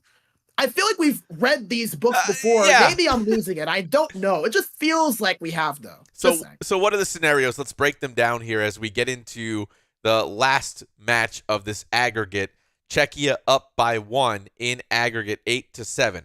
So what that means is Rouse needs to win by at least 1 to 4, or needs to win by 1 to force synchronous OT. If Rouse wins by 2, Latvia goes forward and wins in the quarterfinals, and yet again does the unthinkable. However, if if Pepka just wins by 1, it doesn't matter. That's it. Czechia will win and move on to the semifinal round. The synchronous overtime only can happen if the regular overtime results in a win by 1 or a regulation win by 1 for Rouse. So that overtime of game 4 will still happen. All of it will take place. Whatever the result of this game is, will be the result of that game. And then, if that is tied, at the end of 4 aggregates, we will see the synchronous overtime, where the winner is determined on who scores the goal first in game time. Not in real time. Just in game time. So a game could go very quickly and very slowly, and the quicker game could score first, but then the slower in-game time game could happen, and a goal could score ahead of that, and that goal would count. Yeah. So to kind of give an example of what that means, because trust me, I understand if you're a little bit confused. So we've got you covered here at twitch.tv/IIHF hockey. Essentially, if a game starts first, we're supposed to start in synchronicity, but obviously different players, different locations, different parts of the world, a little bit hard to do it at that exact same time. We will have PlayStation versus in their versus, and then Xbox in their versus. So that would be Chiba versus Kirchi, and then Pep versus Rouse. They would both play in essentially an overtime period. Let's say that the PlayStation matchup goes first, and Czechia scores 19 minutes in. If Latvia scores, even though it starts after that, and they score 30 seconds in, Latvia would win. Yep. Because it is about the in-game time, or vice versa. So if Latvia scores with 15 minutes left, but their game started first, and Czechia scores with 17 minutes left, and their game started after, Czechia would be the team to move on. So hopefully the examples help clear up any confusion, because I get it, but this is the chaos that we love here. It's one of the such fun things about this tournament. But Czechia looking to hold on, and like we said, Nick, they have the perfect man for the job in Pep Costa to go do it. As you see, both teams getting synced up and ready behind us. And we said it. We saw Pep Costa do it against arguably one of the best, if not the best player in the world in Regs, knocking out Team Canada and having the 1 goal advantage, doing what he needed to do to hold his lead. He has the chance to do it once again here against Latvia. We said it. These were 2 fun stories colliding. It is reaching the precipice here right now. So let's have that precipice conversation. Let's bring you into ringside. Game 4 of the first quarterfinals of the 2023 IIHF eWorld Championship, presented to you by Skoda and Strauss. Can Pepka hang on, and can Czechia punch their ticket into the semifinals? Or will Latvia dance it up again with Rouse going up by 1? Or will we see a synchronous overtime? Time will tell in about 20 minutes. The Cinderella have one more song? That's the big question. As we're looking at Pep Costa's view, he's moving north on your screen in the away Canada jerseys, while for Rouse moving south in the home kits of Czechia. This is Pep Costa moving into the opposite zone, pass across, goes wide, but he gets it back here with Comtois. Goes down with a Barzal, holding, looking at the left corner board, works his way across, and is saved by Veshmelka. Had the chance in the space, but a better save there by the goaltender.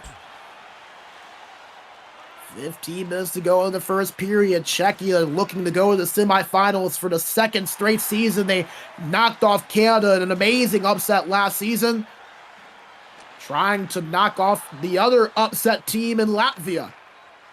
As here comes Pep Costa, moving it in, holding, gets that wraparound, still puck loose in front, couldn't be picked up cleanly by Cousins. And the Rouse so far, pressure relentless from Pep Costa, having to just kind of fend his way off. There's the sense of urgency we talked about in Game 3, but the other way now, this time for Pepka. This is Pepka who has it in his own zone, as Rouse so far really not able to get a lot going cleanly.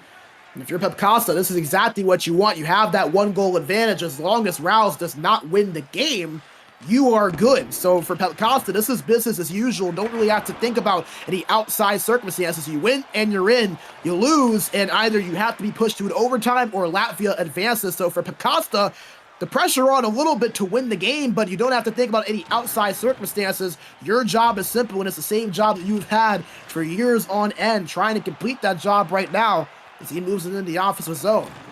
Passes in the left corner board and is turned over, picked up by Krejci for Rouse, and here comes Rouse, holding it, has Pasternak, trying to get it across and couldn't get it.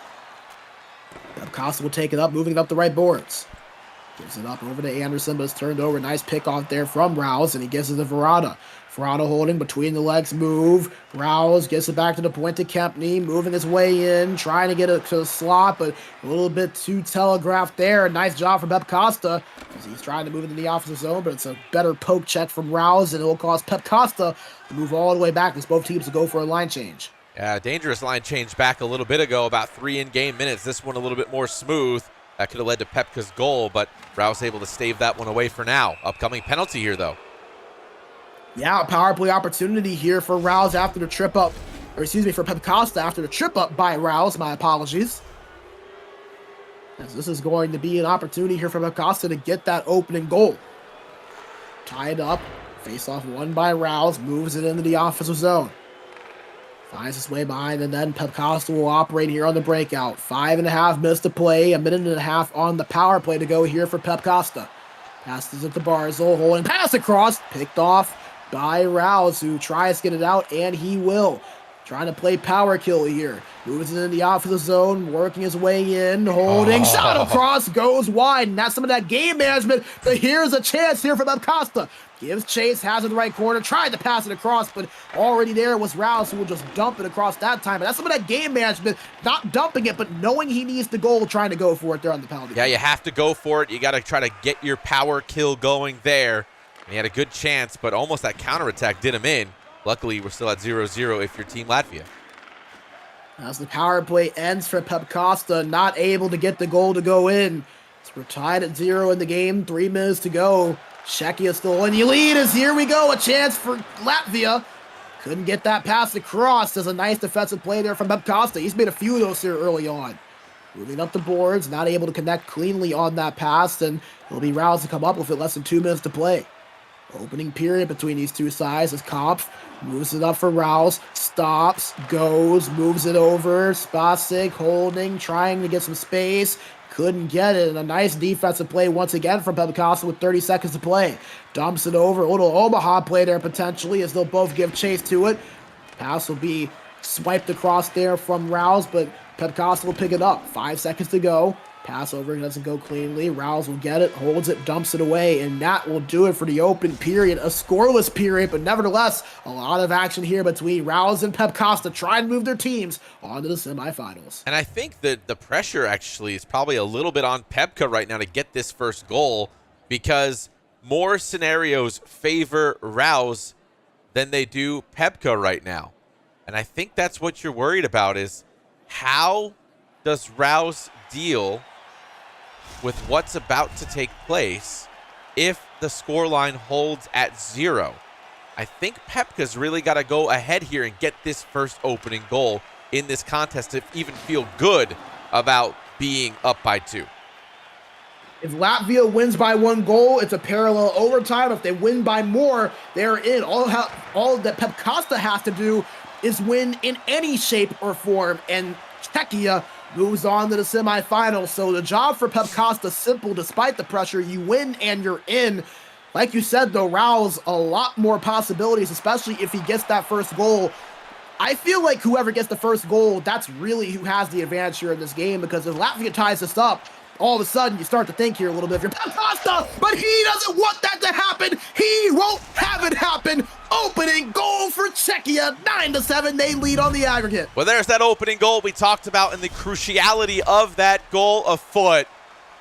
Team Czechia says, we respect you, Team Latvia, but we will move forth. Now up by 2 in aggregate, and the situation now changes for Team Latvia. And a totally different pressure here for Rouse, now down by 2.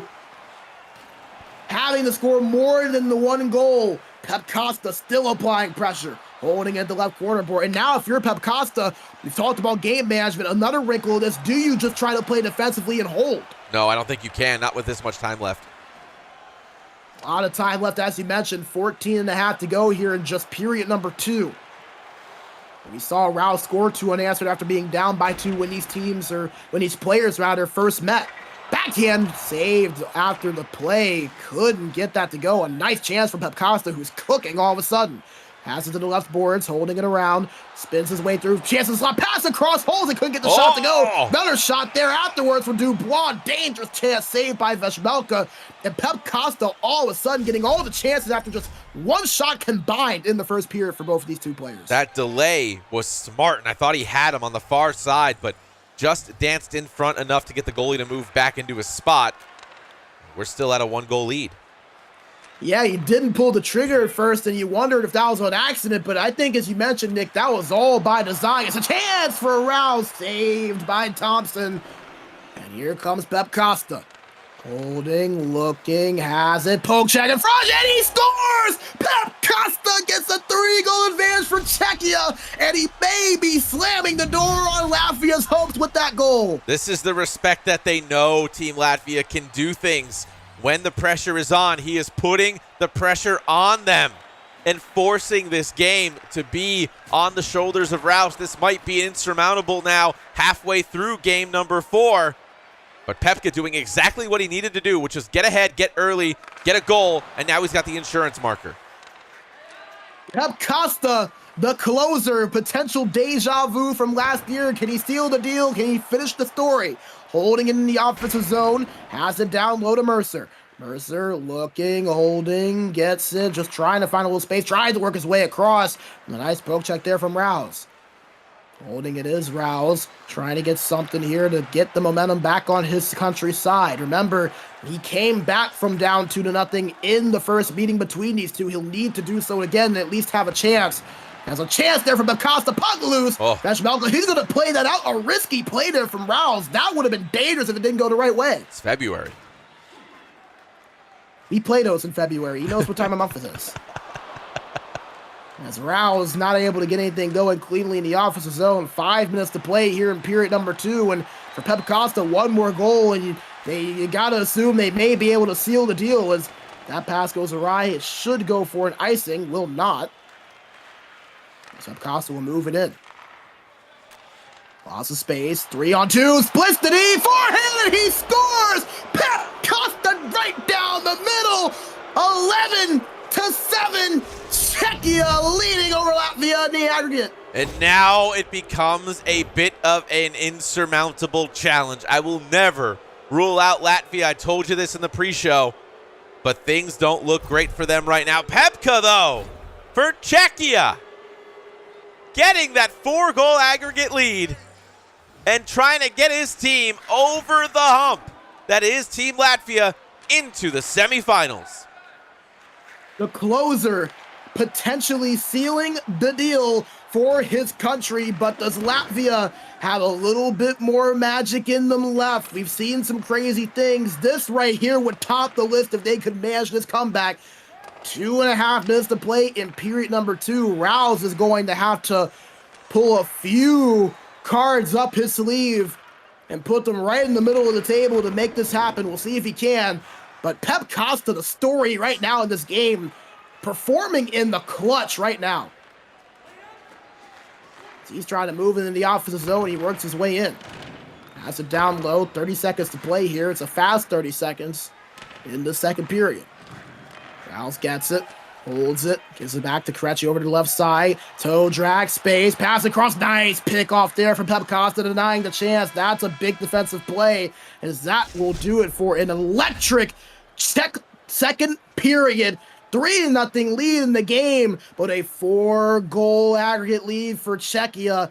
And Pep Costa, all of a sudden, the man of the hour here today. 6 shots, 3 goals so far here in this game. Just 1 allowed on the end of Rouse. You know, I was going to say before that 3rd goal that Rouse was here in game 2. They were down by 2, got back, and nearly won the game, but lost in overtime. But now you've got to win 3 here to force OT in this game, and then get a 4th goal to force. There's a lot of pressure on Rouse to get his team back into this.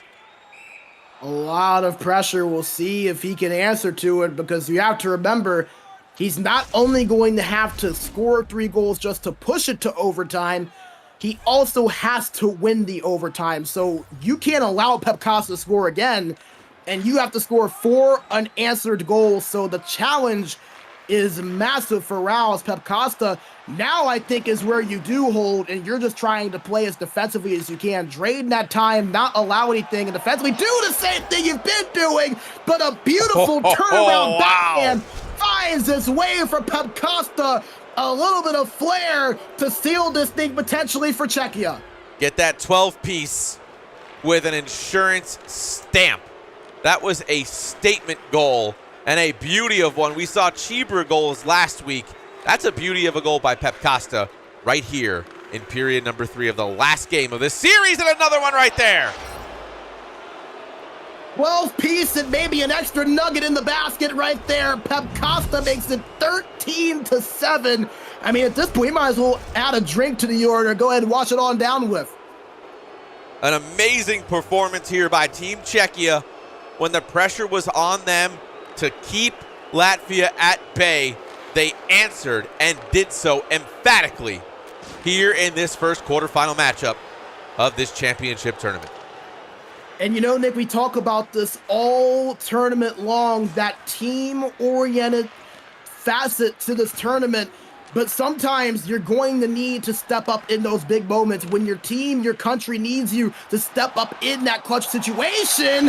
As Rouse saying, hold on now, I've got a little more in me, scoring one to make it a 5-goal deficit. Still a ton of work to do here for him to get back into this. But, you know, you talk about Pep Costa, like we've said, he's done this before, and I know that Chibra, he's had that clutch element. We've said it, one of the more clutch players we've seen. But Pep Costa, if you didn't think he was in that conversation, you'd be remiss at this point because he just showed a lot right there as Rouse maybe not done trying to get some attack going. I don't think he can be. This is his country's pride on the line. You got to play to the end no matter what, and he's doing so. Right here is a sprawling save.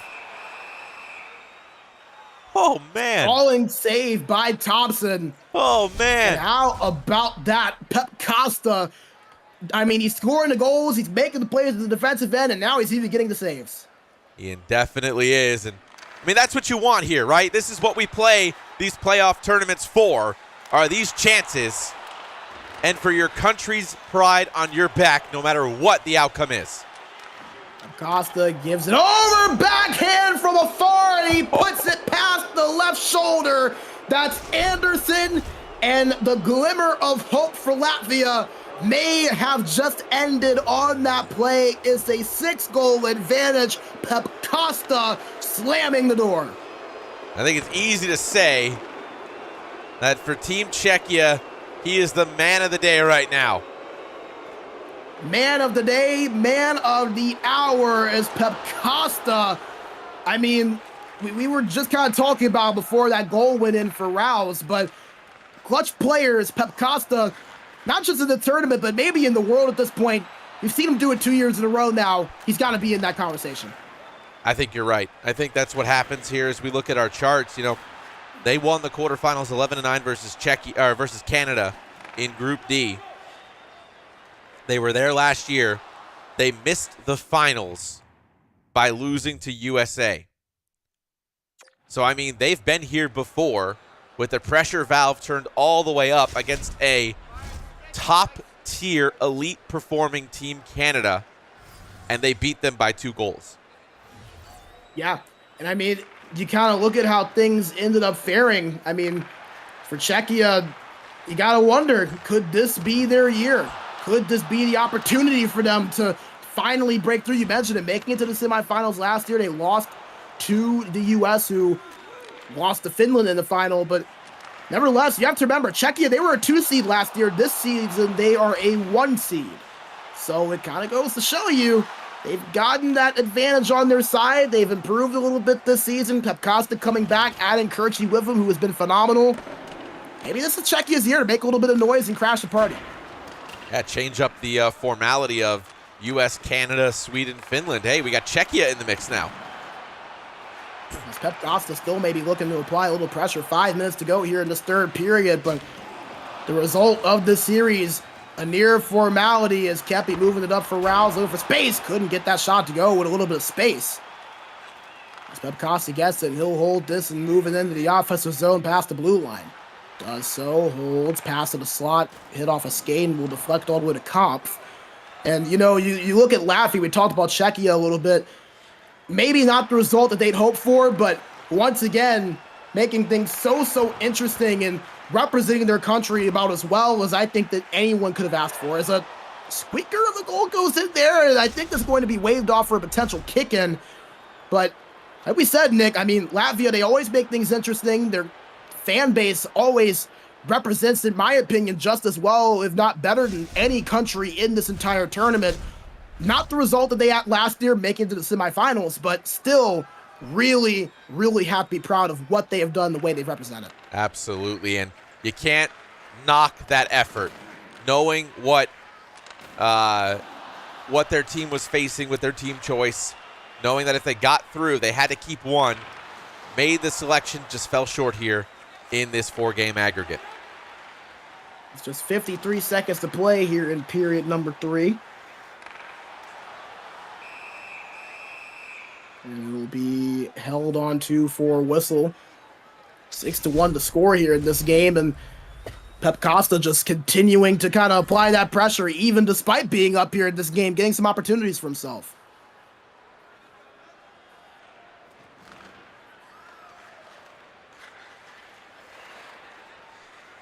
So as we wind it down here, 35 seconds. Czechia's Pep Costa, a heck of a performance to keep things fortuitous for his team, continue the momentum for his club and his country. As they play this out, Rouse and Chibra, despite everything they could do, it's another goal there, makes that 15. Rouse and Chibra, incredible performances last year. Surprise semifinalists in 2022, losing against Finland this year. Up against Czechia, too formidable of an opponent. But Czechia looking to replicate what they did last year by winning the quarterfinals. With Team Canada, they win and they're in.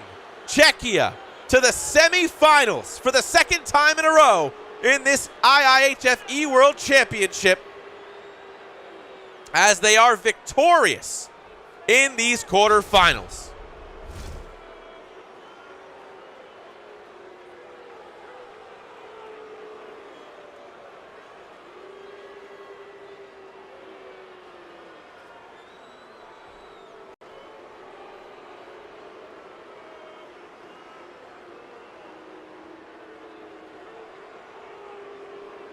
As you see the playoffs, the replays there, Pep Costa, 15-8, winning this game 7-1, to not let that synchronous overtime take shape. You see the shots there, 10-7, in favor of Team Czechia's Pep Costa on the Xbox side, putting a staple onto this series. Wow, what a performance. Brandon, let's get back to the studio here and kind of recap what we just witnessed here, as that was a heroic performance by Pep Costa, as he had to. That was the only option he had to make that a reality for his team. He had to keep putting the pressure on. Even 3 goals might not have been enough for Team Latvia to stay down. He made it 6. He gets in. Yeah, I mean, Pep Costa just as clutch as ever. I mean, give him all the credit in the world. Coming in, knowing what he had to do. Latvia seeming to have all the momentum in this series after that performance from Chibra the game before. And I mean, we said it, Pep Costa, this is a situation that he was in last year against a team in Canada that I think a lot of people had listed as the favorite, going against a player in Regs that is a multi-time champion in GWC, in sixes. I mean, he went out there and he held his own and ended up getting his team through to the semifinals. He had to do so against Rouse, and not only did he do so, but he did so in emphatic fashion. I mean, winning the way he did, controlling the game really from the second period on down. so much credit to Pep Costa. Really, really, really did earn his team his way through. And I'm excited to see this Czechia team next week. They have got a nice little duo with him and Kirchi. I think that you can put them up with anyone in this tournament and you can give them a good chance to win. So it's going to be fun to see how they continue this momentum. Latvia, a ton of credit to them, a great run, made things interesting at the end. But tonight, all about Czechia in the series. Yeah, all about Czechia indeed, as we're trying to get the standings updated for you to take a look at that. We'll get them to you as soon as we have them. We're going to be interviewing Rouse here in just a second. As we're getting that in touch with our directors to let them know. We'll talk to him momentarily. But here is your score line, and I want to make sure we point this out. 15-8. Not 9-8, 15-8, Brandon. And that is honestly kind of a shame because it doesn't show the way the series truly played out. I mean, Czechia deserving the win for absolutely everything that they did, much deserved, but you kind of feel like for Latvia, really just that last game being the difference in that scoreline. It was such a close series to where you kind of felt like a play here, a play there could have been the difference in the way that this thing went, but the last two periods, especially that second period, there from Pep Costa doing everything and then some correctly. Just not much that you could do there if you were Latvia with the way that Pep Costa was playing. So the score, not really the story of the way that this series went. Very close between both sides, but Czechia, just a dominant performance to close the series out. Very well deserved in the result that they got. You're absolutely right. As we are going to get ready to talk to Rouse here in just a second, we'll come back to the studio as we await him to come on in. A heck of a performance by his team to get to the stage. As we do have him on now. Hey there, Rouse. Welcome in. Thank you so much for your time. Hey guys, what's up? Hey, Ben. So firstly, congratulations on such a great run. Just kind of looking back throughout this whole series, how was it being able to play against a guy that has that experience like Pep Costa, with this being your first playoff series and really holding your own throughout a lot of it? Yeah, I feel like the first two games, for both for me and Chibra, were really great, even though we lost both of them. But Chibra gave us a bit of a hope with that third game win. But yeah, I don't know. I'm not really too sure what happened. But I just didn't start off really good, and the game just went as it did. Yeah, something that was really interesting that we were talking about were the team selection choices. You guys going with Team Czechia, while for Czech, they went with Team Canada. What kind of went behind that decision for you guys using Team Czechia in that first round rather with going with one of the more high-powered teams? Well, to be honest, we didn't really expect Czechia to go with Canada as we were considered as underdogs for this series. But even though the picks were told not to be a secret, but we didn't really discuss what we are going to pick with the Czechs. So I guess we just shot us a bit of in the foot with this pick. But at the end of the day, I guess the first three games were pretty similar. So if we managed to win, it would have been slightly different then. Yeah, did you notice maybe any difference just between the two teams really in terms of how your team was playing and just a few plays here and a few plays there? Because that's something that we talk about, but we never really get to hear what the difference really is for you guys. So having that disadvantage, so to speak, was there anything specific that you kind of noticed impacted that? Well, it's definitely the speed of the players that matter the most, I guess, because if you look at the Czech roster, you got only like 5 players above 80 overalls, so yeah, you can just feel how much slower they are when you're out there on the ice. So also defensively, you can notice that the body checks just go through much less than they would with the Canadian players. So there is a difference, but what matters the most is how well do you play on offense. So that's up to you at the end of the day. Yeah. I want to ask you this, Rouse, if I can here, F5 Penguin here.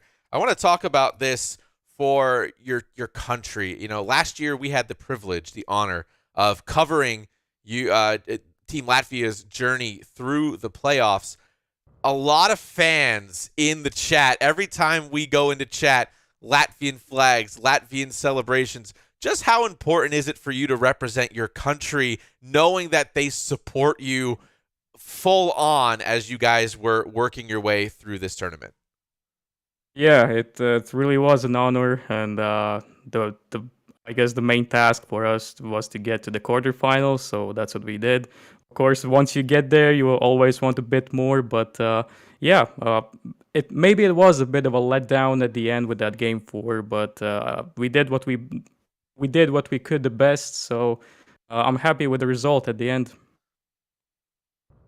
Yeah, and then just one more question for me. Not sure if you have one, Nick, to cap things off, but with this being your first time participating in this tournament, just kind of taking everything in from the experience, from the fans, from Latvia supporting you guys, what is it that you'll take away from your experience throughout this entire ride?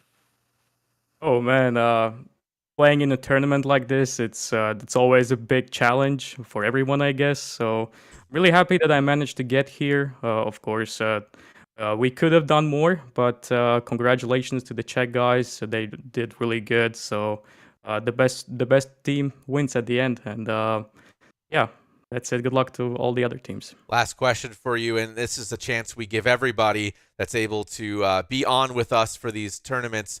Any last words you want to give to anybody watching, your country at home, all the people that are tuned in to support you? Do you have anything that you want to say on this stage? First of all, I want to really thank IIHF team for making this tournament. It's a really nice thing. I want to thank all the Latvian fans. Paldies jums visiem, draugi. Yeah, it was a good run, and I hope that I can get there next year as well, but we'll see. We look at. Thank you so much. Yeah, thank you. Rouse, IIHF newcomer, replacing Snipe and Selly, but beat Snipe and Selly in the quarterfinals, top 64 in the European GWC 2022. Rouse, congratulations for making it this far, and we wish you the absolute best of luck moving forward with what you're going to do next in NHL esports. Thank you so much. As we turn our attention now, Brandon, we set the stage here, and we get ready for the next event here, and coming up just a little bit, matchup number 2 of the quarterfinals, Sweden and US. We have a little bit of an interesting way to set this stage as we build into this, but we'll talk about that in a little bit. But right now, what we're going to do, if it's all right with everybody watching at home, as we get you back over to the studio, we will be back in just a moment. So let's take a break. Let's take a moment for ourselves. When we return, US and Sweden with a bit of a wrinkle right here on twitch.tv/IIHF Hockey. Big DeMeo, F5 Penguin, Brandon Bigsby, a.k.a. B Major. We'll be back with you in just a minute. Don't go anywhere. You're not going to want to miss out at all. I promise.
Here's Zeki. He's in. Stops up backhand and he scores. I was screaming when I scored the goal. How are you feeling? I'm ecstatic.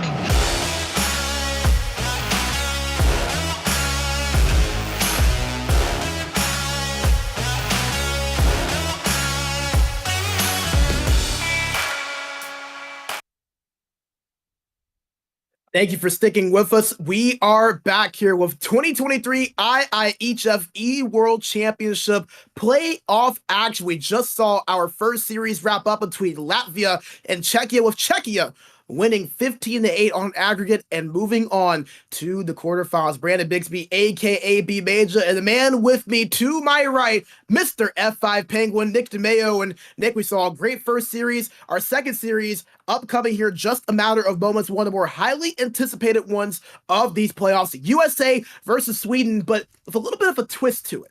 Yeah, a little bit of a twist to it indeed, and we'll address that here in just a second. As you see behind us, Sweden versus US, but it's going to be about half of the people we see on screen. Here's where we're sitting right now.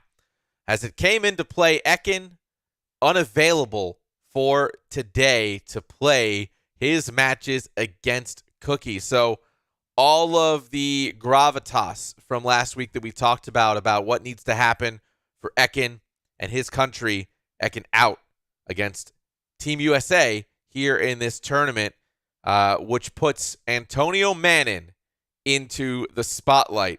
Almost a little bit of a Junior Pens thing from 2022, where Antonio Mannin is down 6-0 in aggregate to start his 2 games on PlayStation against Dodds. Here's the interesting thing about that. Newcomer Antonio Mannin, newcomer in Dodds. If we really look at this on paper, this could be quite an interesting situation. However, then we look at over to the team choices, Brandon, and that might tell the tale of the tape. Yeah, and you kind of look at these two, and like we said, no Ekin, so all Antonio Mannin, and we also therefore will not see the man on the right side for US in top shelf Cookie. So all he can do is sit back and watch, and I know it's a 6-0 lead for the US to start out, but nothing is guaranteed. Antonio, a great player in his own right, and Nick, you kind of talked about it with the team selections, and pretty interesting. Last year, Sweden not going with Canada to start out. They're not making that same mistake this time around. They are going with Team Canada. So we've talked about that team selection. We talked about last year with Sweden not choosing Team Canada to start out, and a lot more teams doing that this year. Well, no better example than a team that got knocked out last year, once again, learning and maybe switching the strategy up a little bit.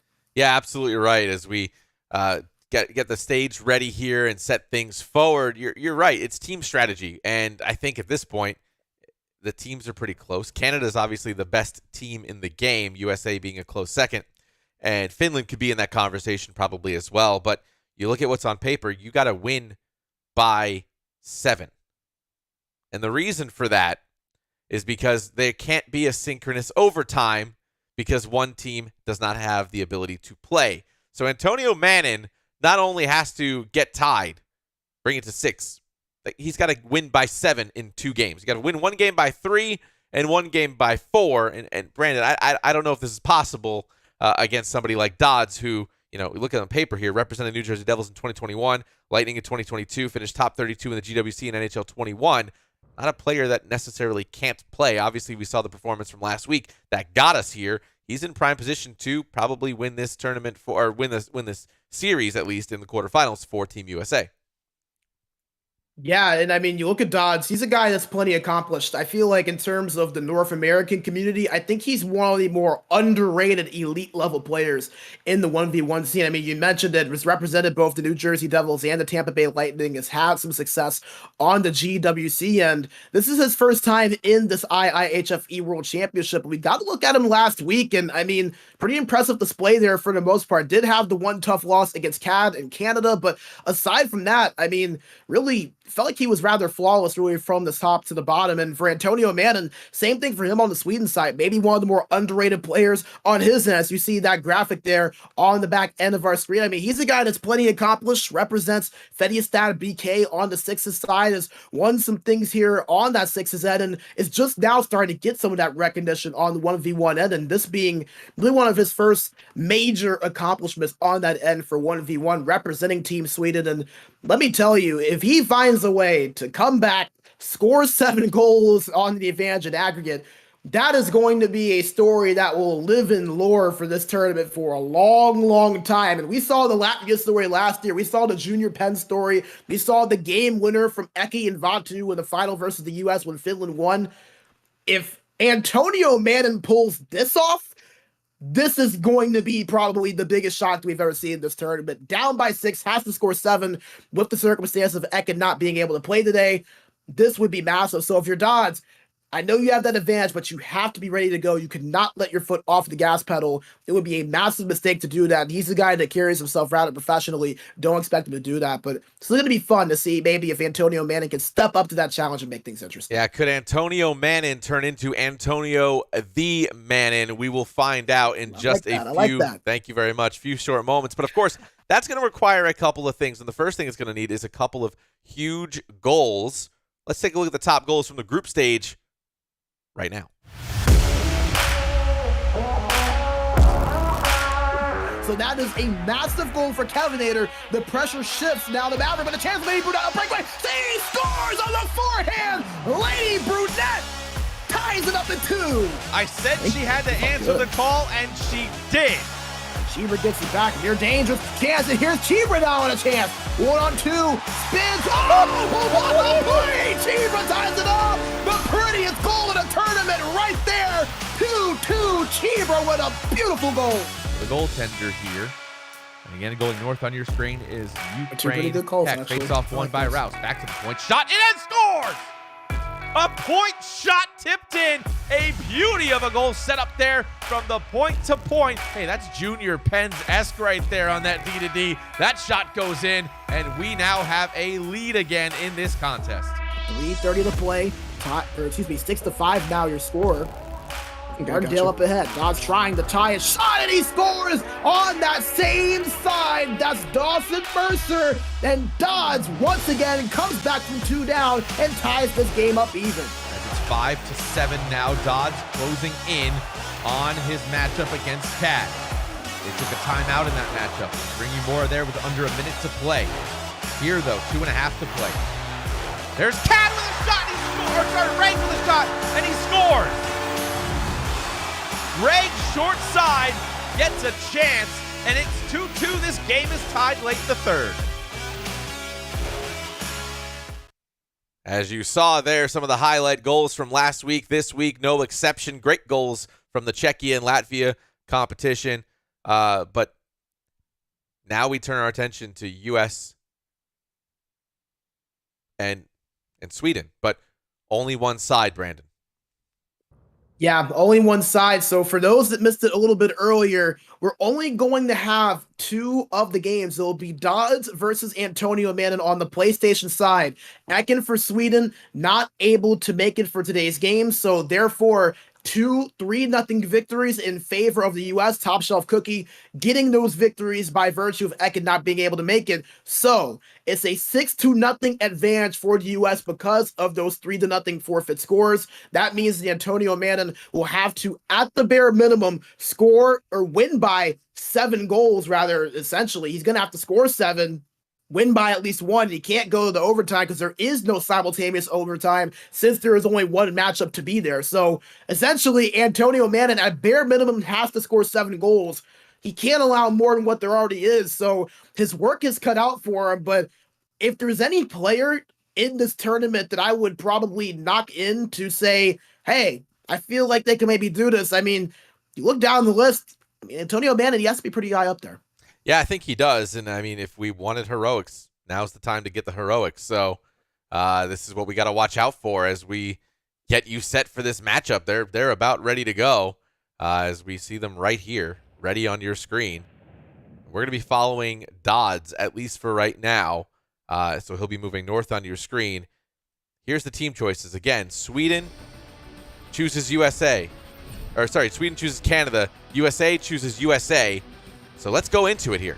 Right now, let's get you down to ringside for series quarterfinal number 2. Brandon, it's time to take it away. It's time as we get things going and underway. Like we mentioned, that 6-0 scoreline due to the 2 games Ekin is not able to attend. So Dodds in the U.S. have control of the series. We will play 2 games here today, this being the first. The next one being the decider as Dodds moving into the offensive zone. Shot on. Little blocker save there by Dreiger as we were looking at the perspective of Dodds in the all navy blue kits. Moving north on your screen, while for Antonio Manning moving south, who has it in the offensive zone, working it around. As right now, you kind of have to wonder what the strategy is for Antonio Manning. They have to be as aggressive as he possibly can be as he gets a chance there. Nice defensive play there from Dodds, but you have to wonder how that aggression level will kind of ramp up here because you have to focus on the defense as well. Yeah, you've got to just pretty much push the entire time and take a risk here because you can't play it safe. You've got to get 3 here at least.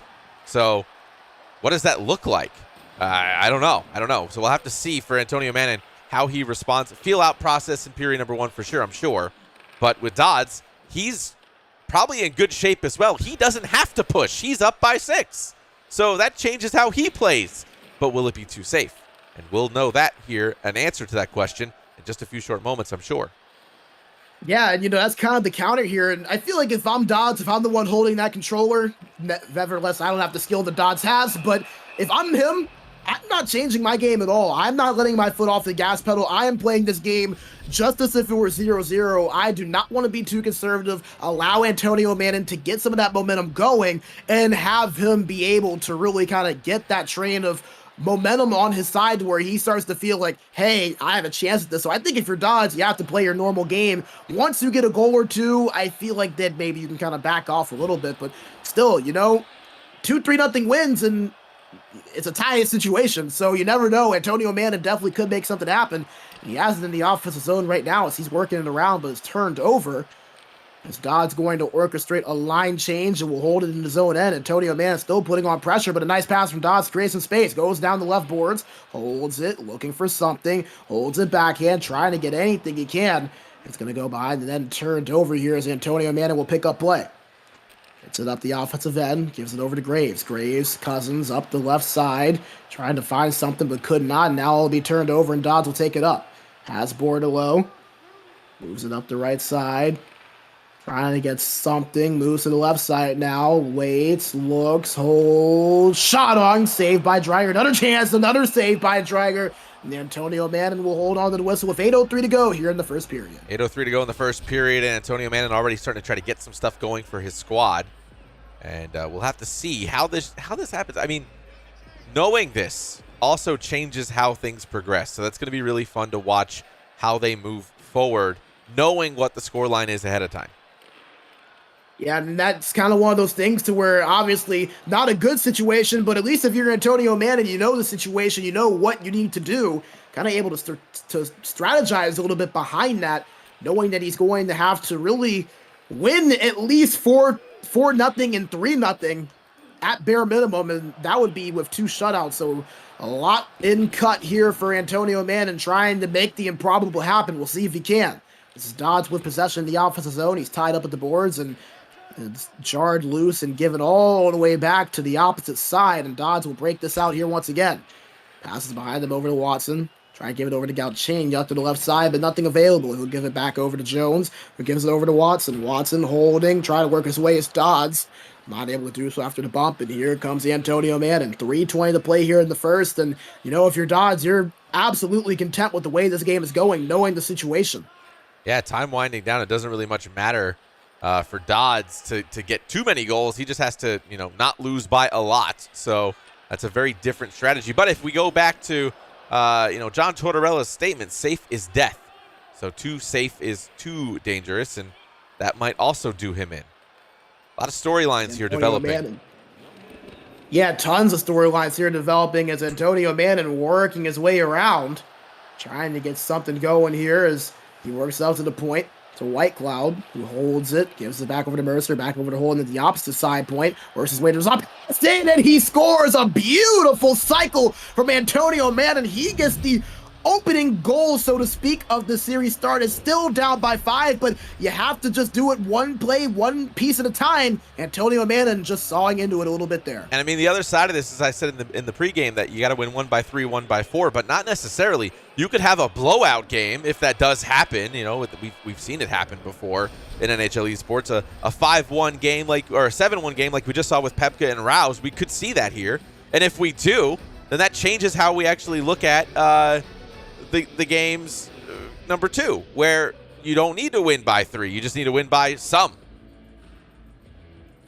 And honestly, I think that the way I would best compare this, it's like eating a good steak, nice size, and you can't eat the whole thing in one bite. You have to cut it piece by piece, and after a while, you'll finish it. But you have to take it one bite at a time, one cut at a time. And I mean, Antonio Mann is kind of the same situation here. He may be at a 6, essentially 7 goal disadvantage coming into this thing, but you're not going to be able to get it all back at one time. Just have to take it play by play and focus on that defensive end, not allowing Dodds to score and taking advantage of every opportunity you can to try to saw into that lead. And we're going to switch sides here as we got a really good feed coming in from Antonio Mann. So he's going north on your screen now. For period number 2. How do you eat an alligator? 1 bite at a time. That's exactly what Antonio Mann is trying to do. Is, as Nick mentioned, we are now looking at Antonio Mann's viewpoint, so he is now moving north on your screen in the away Canada jerseys. Dodds moving south in the old blue USA kits. As Antonio Mann moving it around, shot it, he scores a shot from the wide hash bar, the face-off circle, and Antonio Mann trying to make things interesting. A 2-0 lead. He cuts that deficit, so to speak, down the 4. I mean, here we are. This is what Antonio Mann can do. This is what Antonio Mann can do. This is a good way to start your series against Dodds.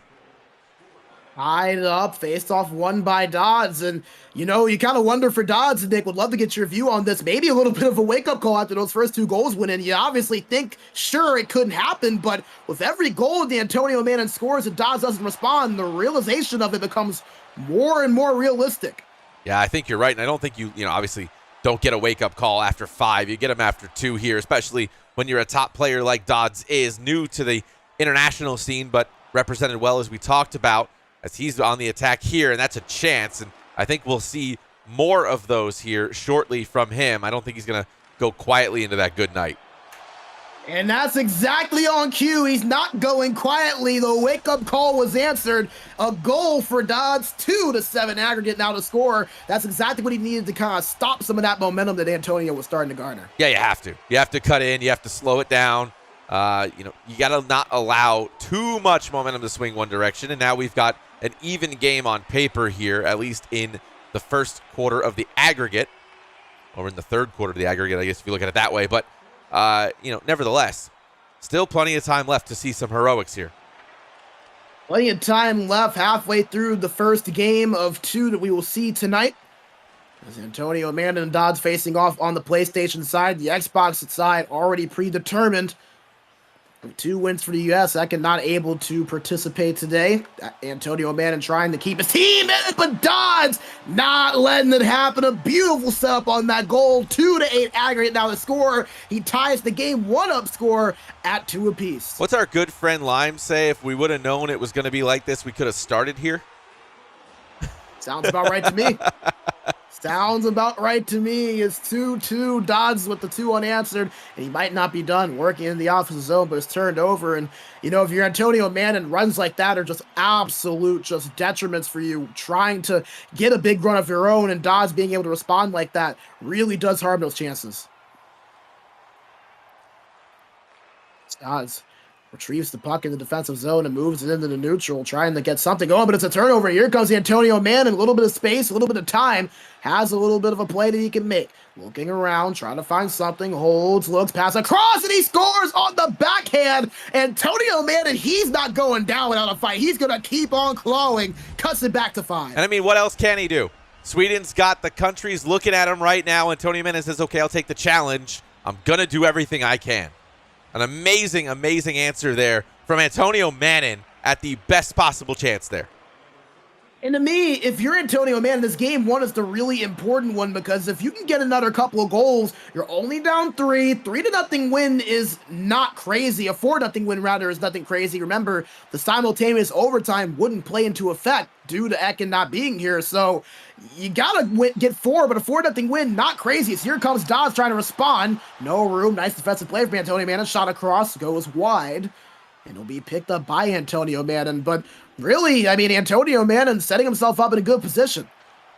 Trying to get another one here as he holds it backhand. Nice defensive play there from Dodds, holding on to it and moving it behind the net. Trying to get something to go here on the breakout. 3-2 the score here in game number 1 out of 2. Antonio Mannon trying to play defense. Dodds, beautiful move. Almost had that shot. Passes instead. Shot goes a little bit wide. It was a great setup there by Dodds. And talking about Dodds a little bit, that's what he's so good at, being able to set those prime opportunities up. Antonio Mannon looking to respond, holding behind the net, trying to get something, looking around. He scores! Antonio Mannon cuts it to 4, gets that 2-goal lead back in the game. And not so fast, my friends. Grab someone near you and tell them to tune in. We might have something interesting brewing. Yeah, go hit up your friends and neighbors and let them know that we've got some games to be had here, as Antonio Mannon is looking to make this competitive, at least through 2 periods so far. So as we mentioned once again, for anyone confused, Ekin not able to participate, unfortunately, today. So his 2 games, 3-0 wins in favor of the U.S. That equals to a 6-0 start point, and leading to this 8-4 U.S. lead that you see right now. So we'll only see 2 games today, the one we are currently viewing and the one that we will have after it, both between Antonio Mannon and Dodds. So anyone that is just lurking or is just catching up or is just tuning in, that is the reason you see that scoreline the way that it is. But Antonio Mannon, he's making things a little bit interesting here, Nick. A 4-2 lead in game number 1. He cuts that lead that Dodds had in the aggregate down to 4. And we said it, you can't get it all at one time, but he certainly is kind of picking away at it bite by bite. You have to, and you have to keep going. And I think that's really what it comes down to, is if this is what your situation is, what can you do? Well, you got to go after it. And he's chunked away at it. I cannot fault him for chunking away at it the way he has so far. And if he gets 2 more here, we're talking about a game. We are talking about a game, and could we potentially see things brew in the way of Ekin in a way that no one could imagine? As in this 3rd period, I think that this could be the most important period of the way this series swings. If Dodds can get a few goals, he could close it out pretty much. Antonio Mannon, but a couple of goals, though, could make things interesting. Has a near chance there for Dodds, does not connect, but it's a good way to start here to try to get momentum back going. It absolutely is, and I can't really fault Dodds for trying to make sure that the second game isn't as close as he wanted, or he doesn't want it to be that close. So he's got to get one here. He's got to get his game together as he's up against a really tough competition. As it's played out there by Antonio Mannon, a risky play. It doesn't come back to bite him, and he has numbers here on the counter. In transition, Antonio Mannon holding, looking, passes it back to the right point, circles around, looking for a play, holds, it's turned over nearly, but he got it back. Dodds not going to be pleased with that one. Player not able to retrieve that puck as he picked that off. Holding it, looking at the left side face-off dot, trying to find something with Matt Barzal. Passes to the point, and that pass is airmailed all the way back to the defensive zone here for Antonio Mannon. 15 minutes to play here in period number 3. And to answer any questions in chat, there are only the 2 players representing each country that qualified their way in. Hence why we're not seeing anyone else step in for Ekin. As Dodds trying to close things out here for the U.S. Holding it, gets that shot in front. Save made by Driger. Passed out by Antonio Mannon. Another chance. Saved again by Driger. And you're seeing the aggression from Antonio Mannon, but you have to be careful that it doesn't err on the side of throwing caution into the wind as well. 2 really dangerous opportunities there that Dodds wasn't able to finish off, but Antonio Mannon certainly served up. As now Antonio Mannon has it behind the offensive end in the net. Holding it, looking, trying to find a pass. Still has it. Goes in a slot, and the shot was there, but it went wide blocker side. Nearly got a 3rd goal in a row, but wasn't able to put it home. Oh, wasn't able to put it home, but he's looking to knock on that door. And hey, if he gets even one more here and wins this game by 3, he's in good shape. Team Sweden is in good shape. Up by 2 right now, so it shows you what's possible. Dodds looking, spins in the offensive zone, goes down low. Has him behind the net, trying to find a pass across, but he shoots himself and puts it in himself. How about Dodds responding accordingly? 4-9 aggregate score, and he cuts the game 1 lead down to 1. You know, a friend told me during the NFC Championship game that the Eagles could only play the team that's in front of them. They don't have a choice as to who they play against or what the situation is. They just have to choose what's in front of them. So whether that, or they just have to play what's in front of them. So what does that mean? Okay, if you have injuries, then you have to beat the team that's in front of you. This is what's happening here. Doddsy says the same thing. Dodd says, okay, I have to play up against the team that I'm up against. I'm up by 6. Great. I'm going to keep playing my game. I can't control the outcome on the other side of the bracket. That happened. It is what it is. What I can do is control my play and my destiny in front of me. That is what it is, and Dodds looking to increase things here with possession in the offensive zone. Almost got that pass across, just couldn't connect on it, but here comes Antonio Mannon, who I think you'd have to assume needs at least 1 or 2 more goals here in this period to maybe get himself into a closer situation. Trying to find something here is Antonio as he breaks it into the offensive zone after causing the turnover. Has it in the neutral zone, working his way in past the blue line, had it in for a split second, but not able to keep it there as Dodds will take control. 5.5 to play here in period number 3. Game number 1 out of 2 that we'll see today.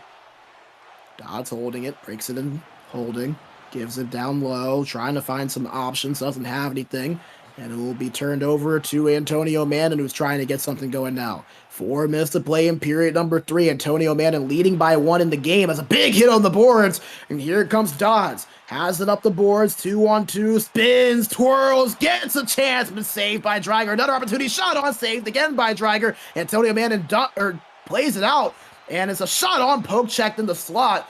And, you know, we're seeing Antonio Mannon take those risks. Kind of feels like he has to, but nearly a scoring chance. Rebound on the opposite transition play goes. Antonio Mannon yet again gets it to go 5-9, and they kind of have to wonder if the situation weren't what it were, how close would this thing be? You know, in another chat, somebody would be like, oh, it's a force. But hey, any goal counts here, and we're going to let them happen the way they need to happen. This is how the game is played. You can only play the game the way it's played, and here we go. Forces should work. If you've been around the community for a while, you know what I'm talking about. Even longer. Antonio Mannon gets it to work on that one, but it'll be a power play opportunity for Dodds. 58.2 to play. Has the pass across, gets it to go, and he scores. Didn't take but around 4 seconds for Dodds to capitalize on that. It's a 5-10 aggregate score line as Ben Myers puts it in. Dodds just answering, and I think that's what you have to do here. If you look, put away whatever's happening outside. You have to manage the game. He's managing the game despite what's happening. Obviously, this raises a bunch of questions if the scoreline holds of like what would have happened if there's 4, but regardless, you can only play with what you got. And for Dodds, he knows the position he's in, so that also is playing into it a little bit, and he's managing it quite well. As you see right there. Man, trying to...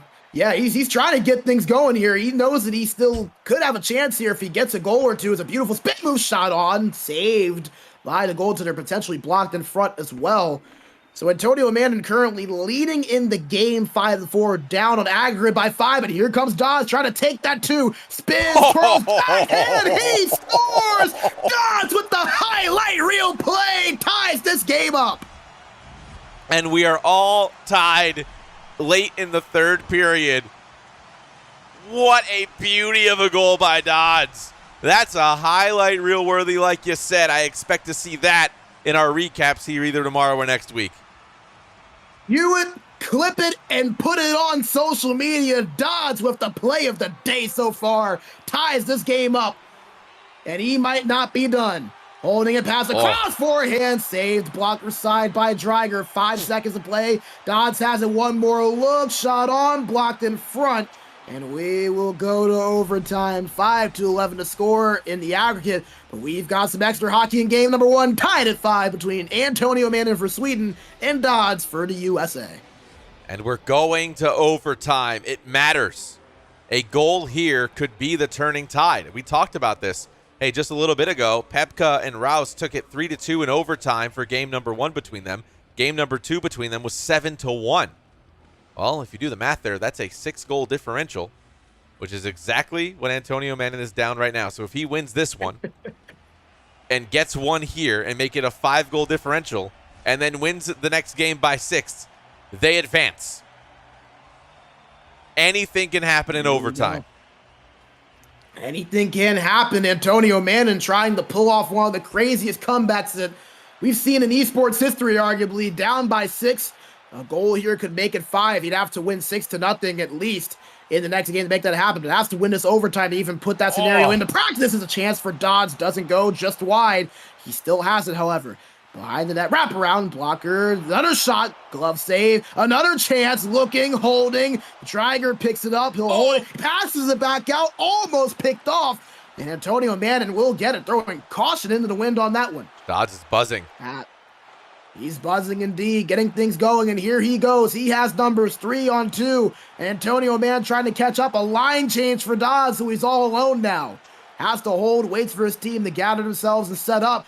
And it's turned over immediately. I'm not sure if he queued that line change up or not, but that had a massive impact on the play. Here comes Antonio Manning. Works it in the offensive zone. Shot on. Pad saved there by the goaltender. Holding right now was Dodds. His own zone almost went in on his own net. Saved it and will pass this thing out. Dodds working. Turns over at the blue line. Here comes Antonio Manning, and he'll go offsides. Crazy sequence there between both teams. Yeah, one momentum shift, the other momentum shift, and then a almost an unfortuitous play there by Dodds' defense. I don't know what had the puck bounced and kind of fell to the keeper, but he's still alive for right now and is in good position in this series. Here we go. Can Dodds take things home here, potentially shut the door on this series early? Trying to do so. Works it in the offensive zone. Looking around. Nice pressure from Antonio Manning. Finds pass across, but nobody there to answer the pass.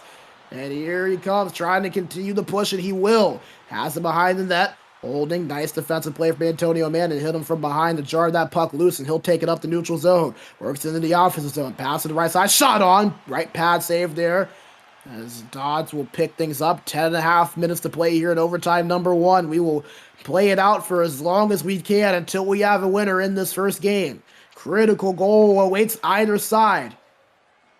As Dodds has it, loses possession, couldn't pick it back up. Here's Antonio Manning, 1-on-2, waits for a pass, gets it across. Beautiful block there from Dodds defensively, but Antonio Manning still has an empty net, a penalty upcoming here on Dodds. Antonio Manning setting up. Will he have the power play or will he score first? Extra attacker out, pass across, gets it back, holds in the slot, looking, shot on, he scores! Antonio Manning wins it in overtime, and we've got a fun scenario on tap for the final game. He's down by 5 in the aggregate, but a win in overtime in game 1. Antonio Manning victorious 6-5 over Dodds. Wow. What a incredible performance on the delay penalty. He gets the overtime winner, and now it's a far shot, but it's a shot. And Antonio Manning down by 5 going into his second game here. This can get really interesting really quickly, I think. And if you want to know a tell that I noticed there, Antonio Manning, he clicked that X button as fast as he could, clicked down 4 or 5 times, clicked quit, and is ready to go as soon as he possibly can. He wants to keep that momentum going ASAP. He doesn't want to waste any time. And I don't blame him with the way he's playing. I mean, now this is down to 5.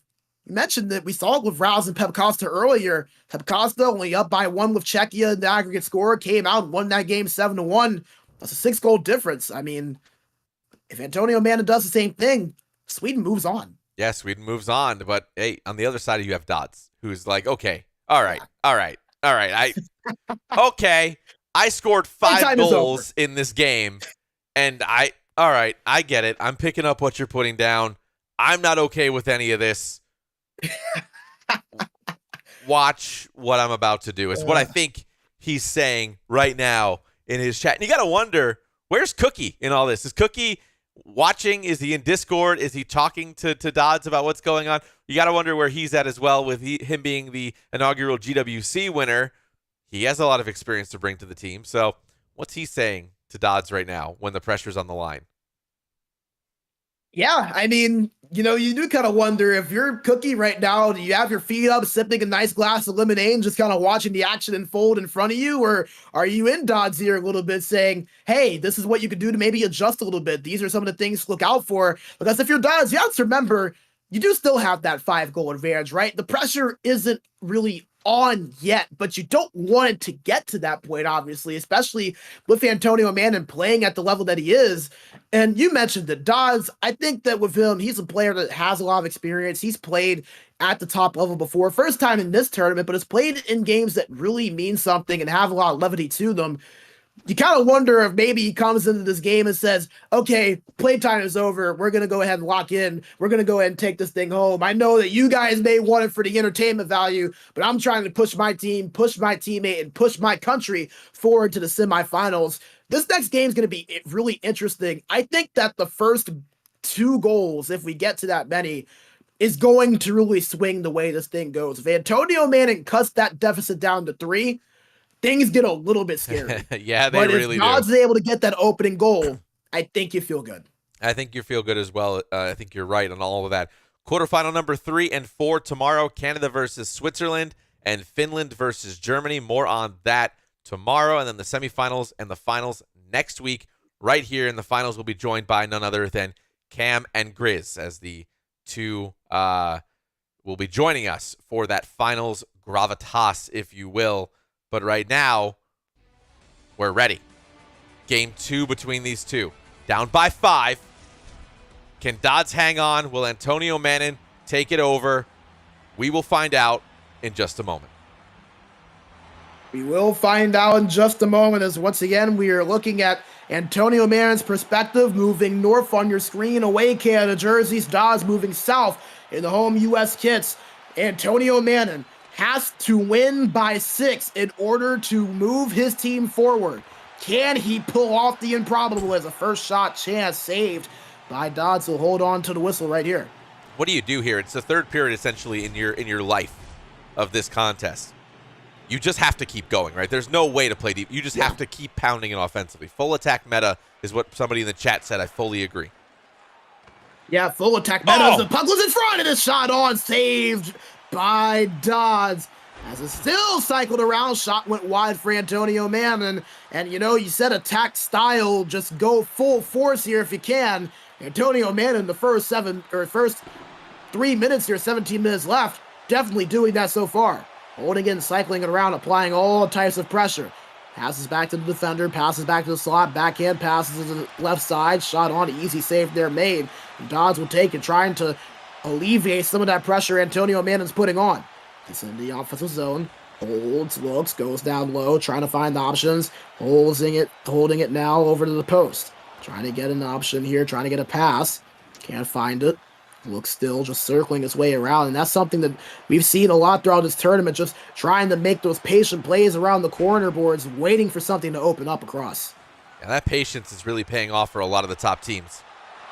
Ooh, it's a chance there. That patience leading to an opportunity, just a better save made. But like we mentioned, that's what Dodds does. He facilitates the puck so well and creates that opportunity. It's a chance for Antonio Manning, and he gets to the goal on the third chance. All of a sudden, it's 7-11. And hey, we might have ourselves a game, my friends. Here's where we're at. You're on pace here. You got to score 1 goal every 10 in-game minutes and not allow another goal from the other team. Crazier things have happened. We've seen it, but he is on pace right now. And it's 2 goals a period, too, which is not crazy by any stretch of the imagination. He just got 1. If he can get another, then, hey, you never know. Antonio Manning making things interesting. Moves his way in, shot in the slot, blocked in front by a pair of bodies, and Dodds will pick this up. And now for Dodds, you kind of wonder, when does that pressure begin to shift? You have the feeling that he will answer to it, but when does he start to feel that a little bit here? I think that's really the big question that we're kind of waiting to see on how it develops. Yeah, probably now. It's probably the best answer to that question. Where you're like, okay, I got to hold him off at least once here and get one back. Antonio Manning cycling it around, holds, looks, pass across, had a chance with the space, but could not get anything to go. Looking around here as Dodds, after the defensive stop, gets a line change, a few fresh bodies out on the ice here for his U.S. squad. Using Team USA in this game, will not be able to use them again after this series, with the team selection rules being one playoff series a team. So Dodds going to have to alter the strategy a little bit next week if he is to clinch his team spot to the semifinals, but nevertheless trying to seal the deal here, up by 4 in the aggregate scoreline. Has it over at the left post, trying to find some options. Holds it, goes back down low, looking, trying to wait for that open play. Doing as we've talked about, just holding it around those corner boards. Has it backhand, deflecting himself from the defender, looking, giving back down low. 4.5 minutes to play in the opening period of game number 2, final game that we will cover here this evening. It's Dodds. Couldn't get anything. Poke checked it from Antonio Manning, trying to get it out of his own zone. And Antonio Manning will make a couple of changes within the lineup and then rush it up the ice. Holds it. Looking. Gets it to the left side. Finds his way through. Holds. Turns. Down low. Trying to find space. Can he get something past? Doesn't connect fully. And Dodds will come up with the turnover. Rushes it down the right boards, left side of our screen. Holds it, pass across. What a glove save by Dreiger. Pass back out. Pass saved by Dreiger. Pass out again. Puck loose in front. Battle forward. Antonio Manning will come up with it. And we'll rush it up the ice left side. He's not done yet. Turns. Holds. Pass across. Goes a little wide. Couldn't get it to connect. Has it at the right point, passes to the left, passes, slot shot, he scores! Antonio Manning trying to write the story, cuts the lead to 3. Kent Johnson put it in for him. I was trying to find something prolific to say in that moment. I was going to leave the first period by going, okay, he's behind the delta, behind where he has to be. Not now, unless something changes here in the last 5 seconds. Oh boy, ladies and gentlemen, we've got a situation. Antonio Manning slap shot at the end of the period won't go, and if he had a little more time, then maybe would have wondered if he cut into that, but a 2-0 lead after 1. Antonio Manning started out down 6-0 due to Eckert not being able to make it today. He's cut it in half. It's 8-11. Remember, he has to win outright. A simultaneous overtime would pretty much gift the U.S. the win, so he has to score 4 more. But nevertheless, like you said, Nick, he's on pace. He's on pace, and I'm seeing what Dodds is doing as well. For about 6 in-game minutes, he held that puck in the offensive end, just cycling it around the outside. If I'm Dodds, I'm going to do that in the offensive end for the rest of the game. I'm going to keep the play to the outside. I'm not going to give up the puck in the offensive zone. I'm not even going to shoot the puck. I'm just going to pass it around the outside as long as I possibly can to just inch off time from the clock. That's the play from Dodds. Dodds moving it in the offensive zone, looking to be aggressive, trying to get a goal back, and it's easy to do that, but you have to remember that aggregate score line, and this is a player in Dodds that's never been in this format before. Wraparound chance for Antonio Manning, doesn't go, but he has another. Here he holds it at the slot, doesn't have the room, doesn't have it, and it'll be turned over, and here comes Dodds, trying to calm things now as a big hit at the boards. Holds it, looks it, gets it back, Dodds, shot on, goes wide, puck loose at the slot, picked up by Dodds once again at the point. Dodds holds, looking for a passing lane, fires it to the point. Works it around, and he'll slow this thing down. You said it, Nick, just trying to use that time. It is his best friend right now, especially with the momentum Antonio has. Dodds cycles around behind the net, goes to the corner boards. Back! Oh, it almost trickled in off the pad, but the squeeze of Dreiger holds it for Antonio Manning. Bend, but don't break. He is just on his heels for a second there, but able to keep it at bay. Keeping it at bay, he is. And here he comes on the attack. Antonio Manning holding. Has it over at center ice. Looking, doesn't get any passing lanes. Is turned over, and Dodds breaks it into the offensive zone. 13:50 to play here in period number 2. Antonio Manning needs 4 to move his team on. Anything less in the U.S. game. Face-off will be to the left side in the neutral zone. Closest to Antonio Manning's offensive end. Tie up, face-off won by Antonio Manning. Has some space, looks, tried to pass it back across, didn't have anything. Shot on, he scores! It's 2! Brandon, I am a U.S. person through and through. I bleed the red, white, and blue, but I can't help but feel just a little bit excited for Antonio Manning right now, as he's got to stay focused. He is still on pace. 13-14 to go in the second period. He is still on the delta to be able to try, to be able to have a chance to try to knock the door down and do the literal unthinkable in this competition. Can he complete it? Can he finish the story? He's cut it to 2. Dodds called the timeout. He's trying to find a response, trying to change the momentum. He has it in the offensive zone. It's turned over. Here comes Antonio Manning. He has numbers 2-on-2. Looking nice defensive play from Dodds, and he'll try to break it out now. Needs to get something to turn this game around. Holds it and breaks it in with speed. Takes it through the middle. Spins, turns his back to the defender, trying to guide and shield himself from Antonio Manning's stick. Holds it, gives it down low. Bumped off the puck, but gets it back. Pair of players for each side, and Antonio Manning will come out with it. And here he comes for Team Sweden, using Team Canada in this game. Has it, looks, poke checked away. Battle for it in the neutral zone. It'll be turned over all the way to Antonio Manning's offensive end and picked up by Dodds. 8 minutes to play in the second period. Antonio Manning, can he do the unthinkable, or will Dodds hold on?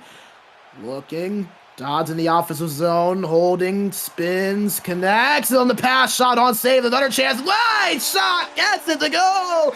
Dodds gets the response, it's back up to 3. It's exactly what the doctor ordered, and the remedy couldn't have come at any better point. Exactly what the Dodster ordered, and he executed very succinctly. The huge opportunity there, he took it, and I think that's what he's going to do. Only take the chances he knows he can get. That's the smarter play from Dodds right now, and he did so right there.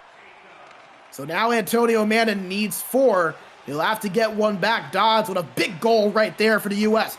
Can he hold on to it? Antonio Manning moving it into the offensive zone. Gets it down low, holds, looks, trying to find some space. Nice defensive play there from Dodds to bump him off. And now he'll move it into the offensive zone. 5 minutes to play here in period number 2. Dodds with the 3-goal aggregate advantage. And really, if you think about it, it's technically 4, as we mentioned, because of that overtime. As in the offensive zone, holding it right at the edge of the point of the blue line, looking, holding, gives it back over to the left side, back down to the face-off circle at the left side, moves it down low behind the net, looking, operating in front, puck loose, and it's picked up by Antonio Manning with 3 minutes to play in the second. Moving it into the neutral zone, backs up a little bit. Nice job from Dodds getting back. Trying to pass it through that lane to get that quick play on the rush, but couldn't. Dodds will pick it up with 2 minutes to play now. Holding it. Windmill Deke gets it back. Trying to get it across. Puck loose. Picked up by Dreiger. Antonio Manning will play it out. He knows it's February. He's played it out every single time he's had the chance. Left corner, holding. Antonio Manning operating in front. Shot on, blocker save. Another chance. Goes down low. As Dodds will cause a turnover with 10 seconds to play. Moves it up the end of the ice. Might just try to operate this back, but he'll try to push. 3 seconds left. Dodds holds, play in the slot. Doesn't get the shot off. And that will do it for period number 2. And it's Antonio Manning with the lead, but advantage to Dodds on the aggregate, getting that critical goal and increasing that aggregate score line up to a 3-goal lead. Critical goal at a critical time. Antonio Manning now has to get 4 in this last period. 1 goal every 5 in-game minutes and not let Dodds score at all. Yeah, and I think that's the biggest thing is he can't let Dodds score at all. He has to get 4. So it's a 7-1 win. That's what it will have to be at the bare minimum here if you are Antonio Manning. Dodds looking to hold on to it. We'll see if he can. Holding on to it, passed back out. As he gets it back, as Dodds will try to operate here, and if you're Dodds, you kind of just want to hold on and drain that time as much as you can. as Antonio Manning needs those 4 goals as he works into the offensive zone. Poke check. Manning gets it back. Shot on blocker save for Dodds there. That's a big one. Antonio Manning gets back possession. Looking, trying to serve up a pass, trying to twirl his way to the slot. Poke checked away by Dodds. Great defensive play. He has really clamped down ever since that first period. Dodds hasn't really been giving Antonio Manning the same space that he had there in the first 20. And he couldn't. He knew he couldn't, and he hasn't. He has it now in the offensive zone. Does Dodds. Looking around, just circling around those corner boards, cycling it around, trying to drain that time. Slap shot from the point. Blocked in front for Antonio Manning, and he'll move it up the ice. Holds, looks, trying to look around for a pass, finds one. Antonio Manning circles around at the circle, holding right side, trying to pass it across, but a nice poke check there from Dawes to cause that turnover. He'll dump that all the way down to the opposite side, and it'll be picked up for an icing for Antonio Manning. 13:47 to go here in period number 3. Good L skating there by Antonio Manning, as we'll have a pause here, probably taking a timeout himself, as he will. Smart move to do so in the offensive end. Good L skating. I thought he had some room there. Dodds switching over to that near side defender and picking up that stop to prevent that goal opportunity. Good move there by Dodds. And I like the timeout as well. He's up by 2 in the game, but he knows he has to get goals and get momentum going early. He needs 4, so to call that timeout early while you still have the time to feasibly obtain that, really smart move there from Antonio Manning. That's why you saw that early timeout. Dodds with the shot in front, went blocked and then went wide. He'll get back possession here at the top right of your screen, or top left of your screen, top right of the point. Moves it down low. Holding a pass by across, had that backhand there, couldn't get it to connect. A nice poke check from Antonio Manning. He'll move it up here at the left side boards. Looking around, holding it, turned over. Breakaway for Dodds. Can he seal the deal? And he does with that score. Antonio Manning took the risk on the flying poke check. Dodds read it like a book. It's 13-9, and you have to assume that that might just put the Stars and Stripes right through to the quarterfinals. Yeah, you have to imagine it absolutely did, and a great goal there, a mistake. The only mistake we really saw by Antonio Manning so far, in this game at least, to let that goal up at the breakaway from the point. And Dodds took advantage when he had to. He took advantage when he had to, and Dodds maybe not done. Shot in front, saved by Dreiger. He'll hold on to the whistle, and if I'm correct, Antonio Manning just pulled the goalie with 9 minutes left. This is the game management we talk about. You kind of have to. You're down. You got to get goals, so go ahead and do it. You have no choice. Antonio Manning knows that, as it looks like he's not going to pull. We saw it for a split second there. I'm not sure why that was, but it wouldn't have made sense there in the defensive zone. As he works in the offensive end now, nothing home, and Dodds will take this thing up by 4 on the aggregate score line, holding on. As Dodds moves it in, and then he gets the slap shot in the slot to go, but not before it was saved by Dreiger. Antonio Manning gets it out. Big hit at the boards there at the blue line by Dodds, causes that turnover. 6.5 to play, and I mean, if you're Dodds, I think you're definitely gripping the controller a little less tight compared to what you were maybe 10 minutes ago. Yeah, the pressure definitely comes off a little bit there, especially with that last marker he got, but yeah, it feels a very different tension in the room if you're Dodds right now versus 15 minutes ago in real life. As this is Antonio Manning holding it, 4:30 to go. He needs 5 minutes in the next 4. He needs 5 goals in the next 4 minutes, rather, to move his team on. He cannot tie in the aggregate. He has to win. Moving it up. Holding up the right boards. Pass across. Couldn't get that to connect. Has less than 3 minutes to play here. Dodds holding on well. Not allowing much for Antonio Manning after that first period surge. Nice offensive play. Moves into the point to Antonio Manning. Despite that, gets it over to the right side. Spins his way across, gets to the slot, doesn't have the space, but gets the puck back. Holding it now is Antonio Manning still. Back to the defender, a minute to play here in the third period. Pass across, puck loose in front, and it's picked up and held by Dodds with 58.2 seconds to play. Another great L skating there by Antonio Manning, and you got to wonder what this could have been if the situation was a little bit different for Team Sweden. Yeah, keep in mind, USA, they started out with a 6-0 advantage, so if you take that away, Sweden would be up by 2.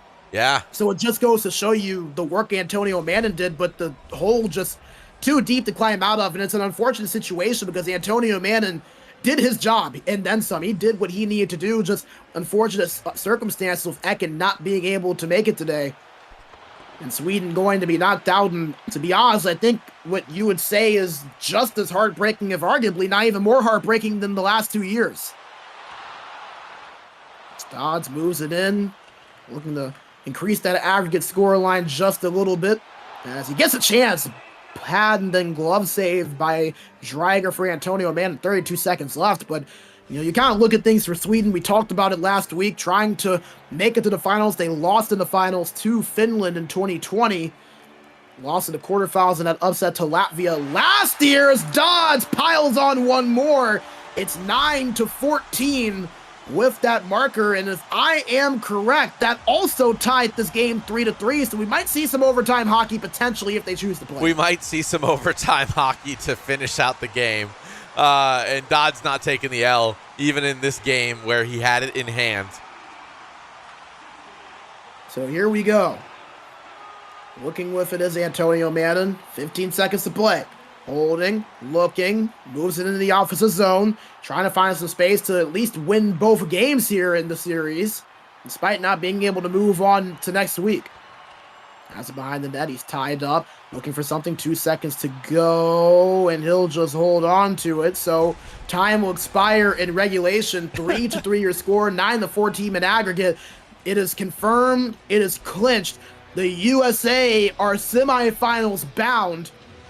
Dodds doing just enough of what he needed to do, and it looks like, Nick, we are going to get that overtime, so a little bit of fun extra hockey. It's not often that these two guys get to play each other, being in the international circuit. They want to complete this thing. They want to see it through. Much respect there to both sides. Absolutely, and both teams playing it out for their country with pride, and that's what you love to see with this tournament. I'm glad we're seeing it here despite the circumstances. So let's see who's going to take this overtime as Antonio is going to pull the goalie and Dodds going to finish the job with that slap shot. So they'll split the series, a 9-15 win for the U.S. They will move on to the semifinals. We'll take you back into the studio. Brandon Bigsby, Nick DeMeo, and I mean, Nick, unfortunate way that we kind of have to end off today. A really great effort there by Antonio Mann, despite the unfortunate circumstances here in the series. Yeah, but as you mentioned, the USA punching their ticket despite the circumstances, and Team USA moving on. Dodds and Top Shelf Cookie move on to the semifinals for the second time in a row. Yeah, and I think you have to make sure to mention this too. Give Dodds credit. I know that it may have seemed a little bit scary there at some points, but he did what he needed to do. Antonio Mann, with the way he played, if Dodds doesn't show up in some clutch points during those games, I'd be talking about a different story right now. So give Dodds a lot of credit, doing what he needed to do, finishing the job. And I mean, for Top Shelf Cookie, he kind of got to kick back, watch, see what happens, and he gets to move on the next week. Obviously, I know he would have preferred to have played it as well, but nevertheless, the U.S. once again moving on to the semifinals is going to be a lot of fun as we kind of wait to see what those matchups for the semifinals will be as we move into tomorrow with 2 more quarterfinals matchups between Germany and Finland, and then that other matchup that we talked about between Switzerland and the other team that we have going. So it's going to be fun to see. We also have some interviews coming up, and Nick, kind of looking at next week for the U.S., we didn't get to see Top Shelf Cookie, but Dodds showing us a lot of what he's had. Yeah, definitely. And then you look at the score lines. We'll bring up the standings in a little bit to see that. But Dodds showing he's a newcomer contender. And that's kind of the story about this entire tournament is newcomers coming in, making an impact, doing well for their team, and moving them forward in the playoffs. And, hey, make no difference here. Dodds doing that for his team. Despite the circumstances, it could have gone a completely different way. But he held on, and that's what you had to do. What you have to do. That's the end of the game. Do what you have to do. He did so, and here we are. Do what you had to do, and that's exactly what we did. We'll see what happens here. Dodds with a great performance. You have to give him a lot of credit, and it's going to be interesting to hear from both him and Antonio Mann because of how different that dynamic was. But even despite that, really just highly contested contest between those two, they match up very well with each other. It made for a really good game to watch, a really good game to call. And, aggregate storyline aside, that was really high quality hockey that we saw really from both sides. It's 2 of the top players in the world for a reason. safe to say both of them lived up to that billing. Absolutely. As we have him here from Team Sweden, the newcomer in the IIHF eWorld Championships, we have Antonio Mannin. Brandon, I know you got some great questions for our Team Sweden competitor. Yeah, firstly, Antonio, congratulations on making it this far. I know the circumstances were a little bit odd for you, but what was kind of the strategy for you coming into this, knowing that you had that hole to dig out of? I started off kind of passive because I knew I just needed, I couldn't let in goals as well. But then when I got the 2-0 lead in the first game, I knew it wasn't going to work. He got too much time with the puck and could just shut me down. So I had to, it's a different situation having the 2-0 lead in a game and having to go aggressive and full forecheck and so on and give away chances. But yeah, that's what I had to do. Well, you made things certainly interesting. I mean, me and Nick, when we were calling it, we were going wild thinking, hey, maybe he's got a chance at this thing during that second game, cut that aggregate all the way to 2. You know, were there kind of a feeling after things started to continue to kind of galvanize a little bit for you that, hey, maybe I can actually make this happen? Second game when I got the 3-0 lead, I maybe had some hope, but he was very good defensively and he was good at keeping the puck in my zone. I couldn't really get it, and my forecheck was not good enough. I had to get the puck early. I couldn't let him have the puck as much as he had, but he's a very skilled player. I knew it was going to be mission impossible beforehand, and it was almost that. Well, you gave it a great effort. I know it's not the way that you would have ideally liked to have ended this run, but Sweden with a really impressive run, your first time participating in this tournament. I mean, talk a little bit about what your experience was, not being able to just play against and with some of the best players in the world, but also being able to represent your country as well. Yeah, it was a nice feeling. I have choked the last 2 years to represent Sweden. I have always been one of the top players in Sweden, and I have always felt that I should be the one representing Sweden with Eken, but now I got to do it. Sucks that we go out the way we do, but it has been fun practice playing against the top NA guys and so on. Yeah, absolutely. Anything that you'll maybe take away from this experience, especially with you being in that situation? You kind of mentioned it so close a couple of different times, but finally being able to make it here. What is kind of the takeaway from your experience of being able to finally participate in this tournament? That I can compete with the best. I haven't had the motivation for 1v1 past couple of NHLs, but this year I've given it a solid try to be one of the better players in EU, and it has went pretty well in GVC and this IIHF thing. It's sad that it was like this because I think me and Eken would have a great chance to win the whole thing. Of course, USA could have beaten us when I used Canada because I knew I had to rack up the goals, so it wasn't the fair team advantage. To be fair to Dodsey, he had the worst team and still kept it close, so I can't complain about that. But it's just it's sad that we couldn't do anymore, but it is what it is.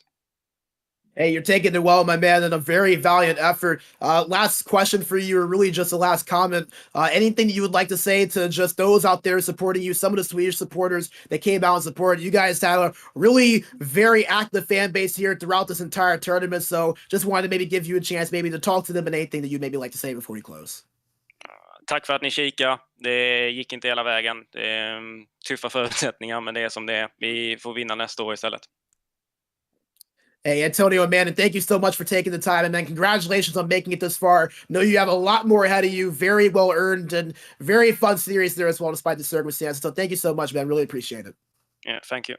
As we bring you back into the studio, and good words overall from Antonio Mannin, and as you said it there, could have been different, unfortunate, but it is what it is what he said. Yeah, and give Antonio a ton of credit because I understand where that comes from. He knows what this means. Representing his country, having that feeling, he finally makes it here. You kind of heard him say he had a couple of chances to represent Sweden, wasn't able to finish the deal in the qualifying stages, finally able to do so this year, played so well. As a matter of fact, didn't drop a game in the group stages. And to have it end in the way that it did definitely has to be a little bit disappointing. But let me tell you, man, he handled it with absolute grace and class. I mean, you could not have asked for really anyone better to represent Sweden than Antonio Manning did here today. I know it's a disappointing result for him, but all the credit in the world for not just the way he played, but the way he handled the situation. Fair play all around. And a lot of credit to Dodzy as well, as we mentioned, who we'll talk to in a little bit. You know, an interesting situation. Antonio Manning, a little bit of motivation playing the way he did, but he handled it very well in terms of being able to come back from that, because there's a lot of players that would not have been able to respond to that run.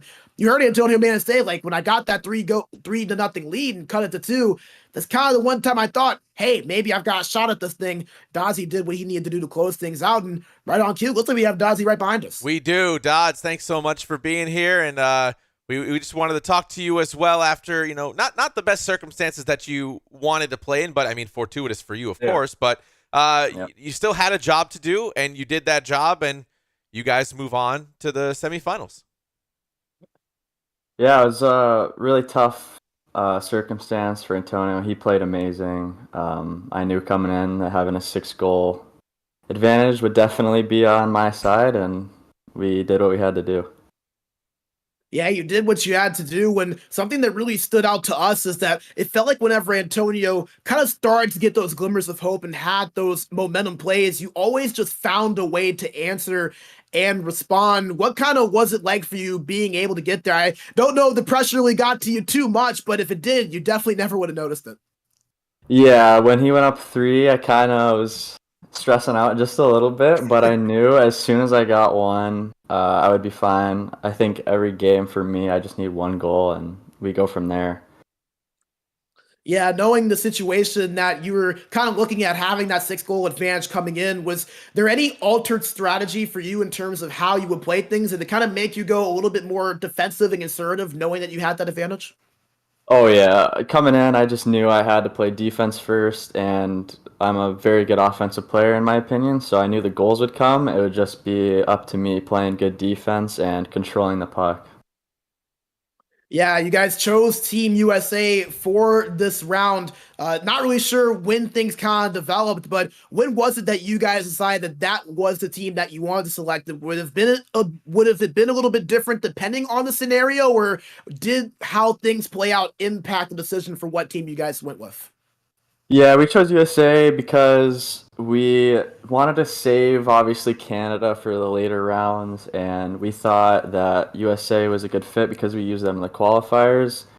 And playing Canada is really tough. You definitely have to play defense first against them with their fast players, but excited to have a better team moving forward, that's for sure. Yeah, you definitely did your work despite that disadvantage. And, me and Nick were kind of talking about this, but Cookie not having to play due to the circumstance of Ekin, that you guys kind of communicated it all throughout this process today, just maybe him giving certain tidbits in your ear and just kind of communicating with what's going on, or was it kind of all you just honing in, focusing on the task at hand? No, I gotta give a shout out to Cookie. We were in a call together.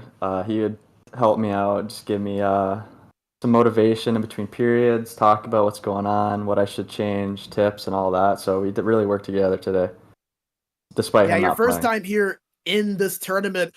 You make it all the way to the semifinals. I mean, what has this run been like for you to not just be able to play with and against some of the best in the world, but to be able to represent the USA as well?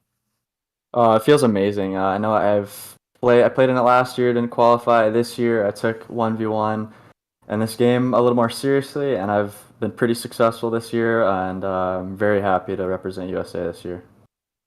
Absolutely, man. And you have the semifinals to look forward next week. What's it going to look like for you and Cookie in terms of preparing? Not 100% sure who you're going to play yet, but considering the way this tournament is, you're playing someone that you more than likely have never gone against before. What does that preparation look like in being ready for that next matchup?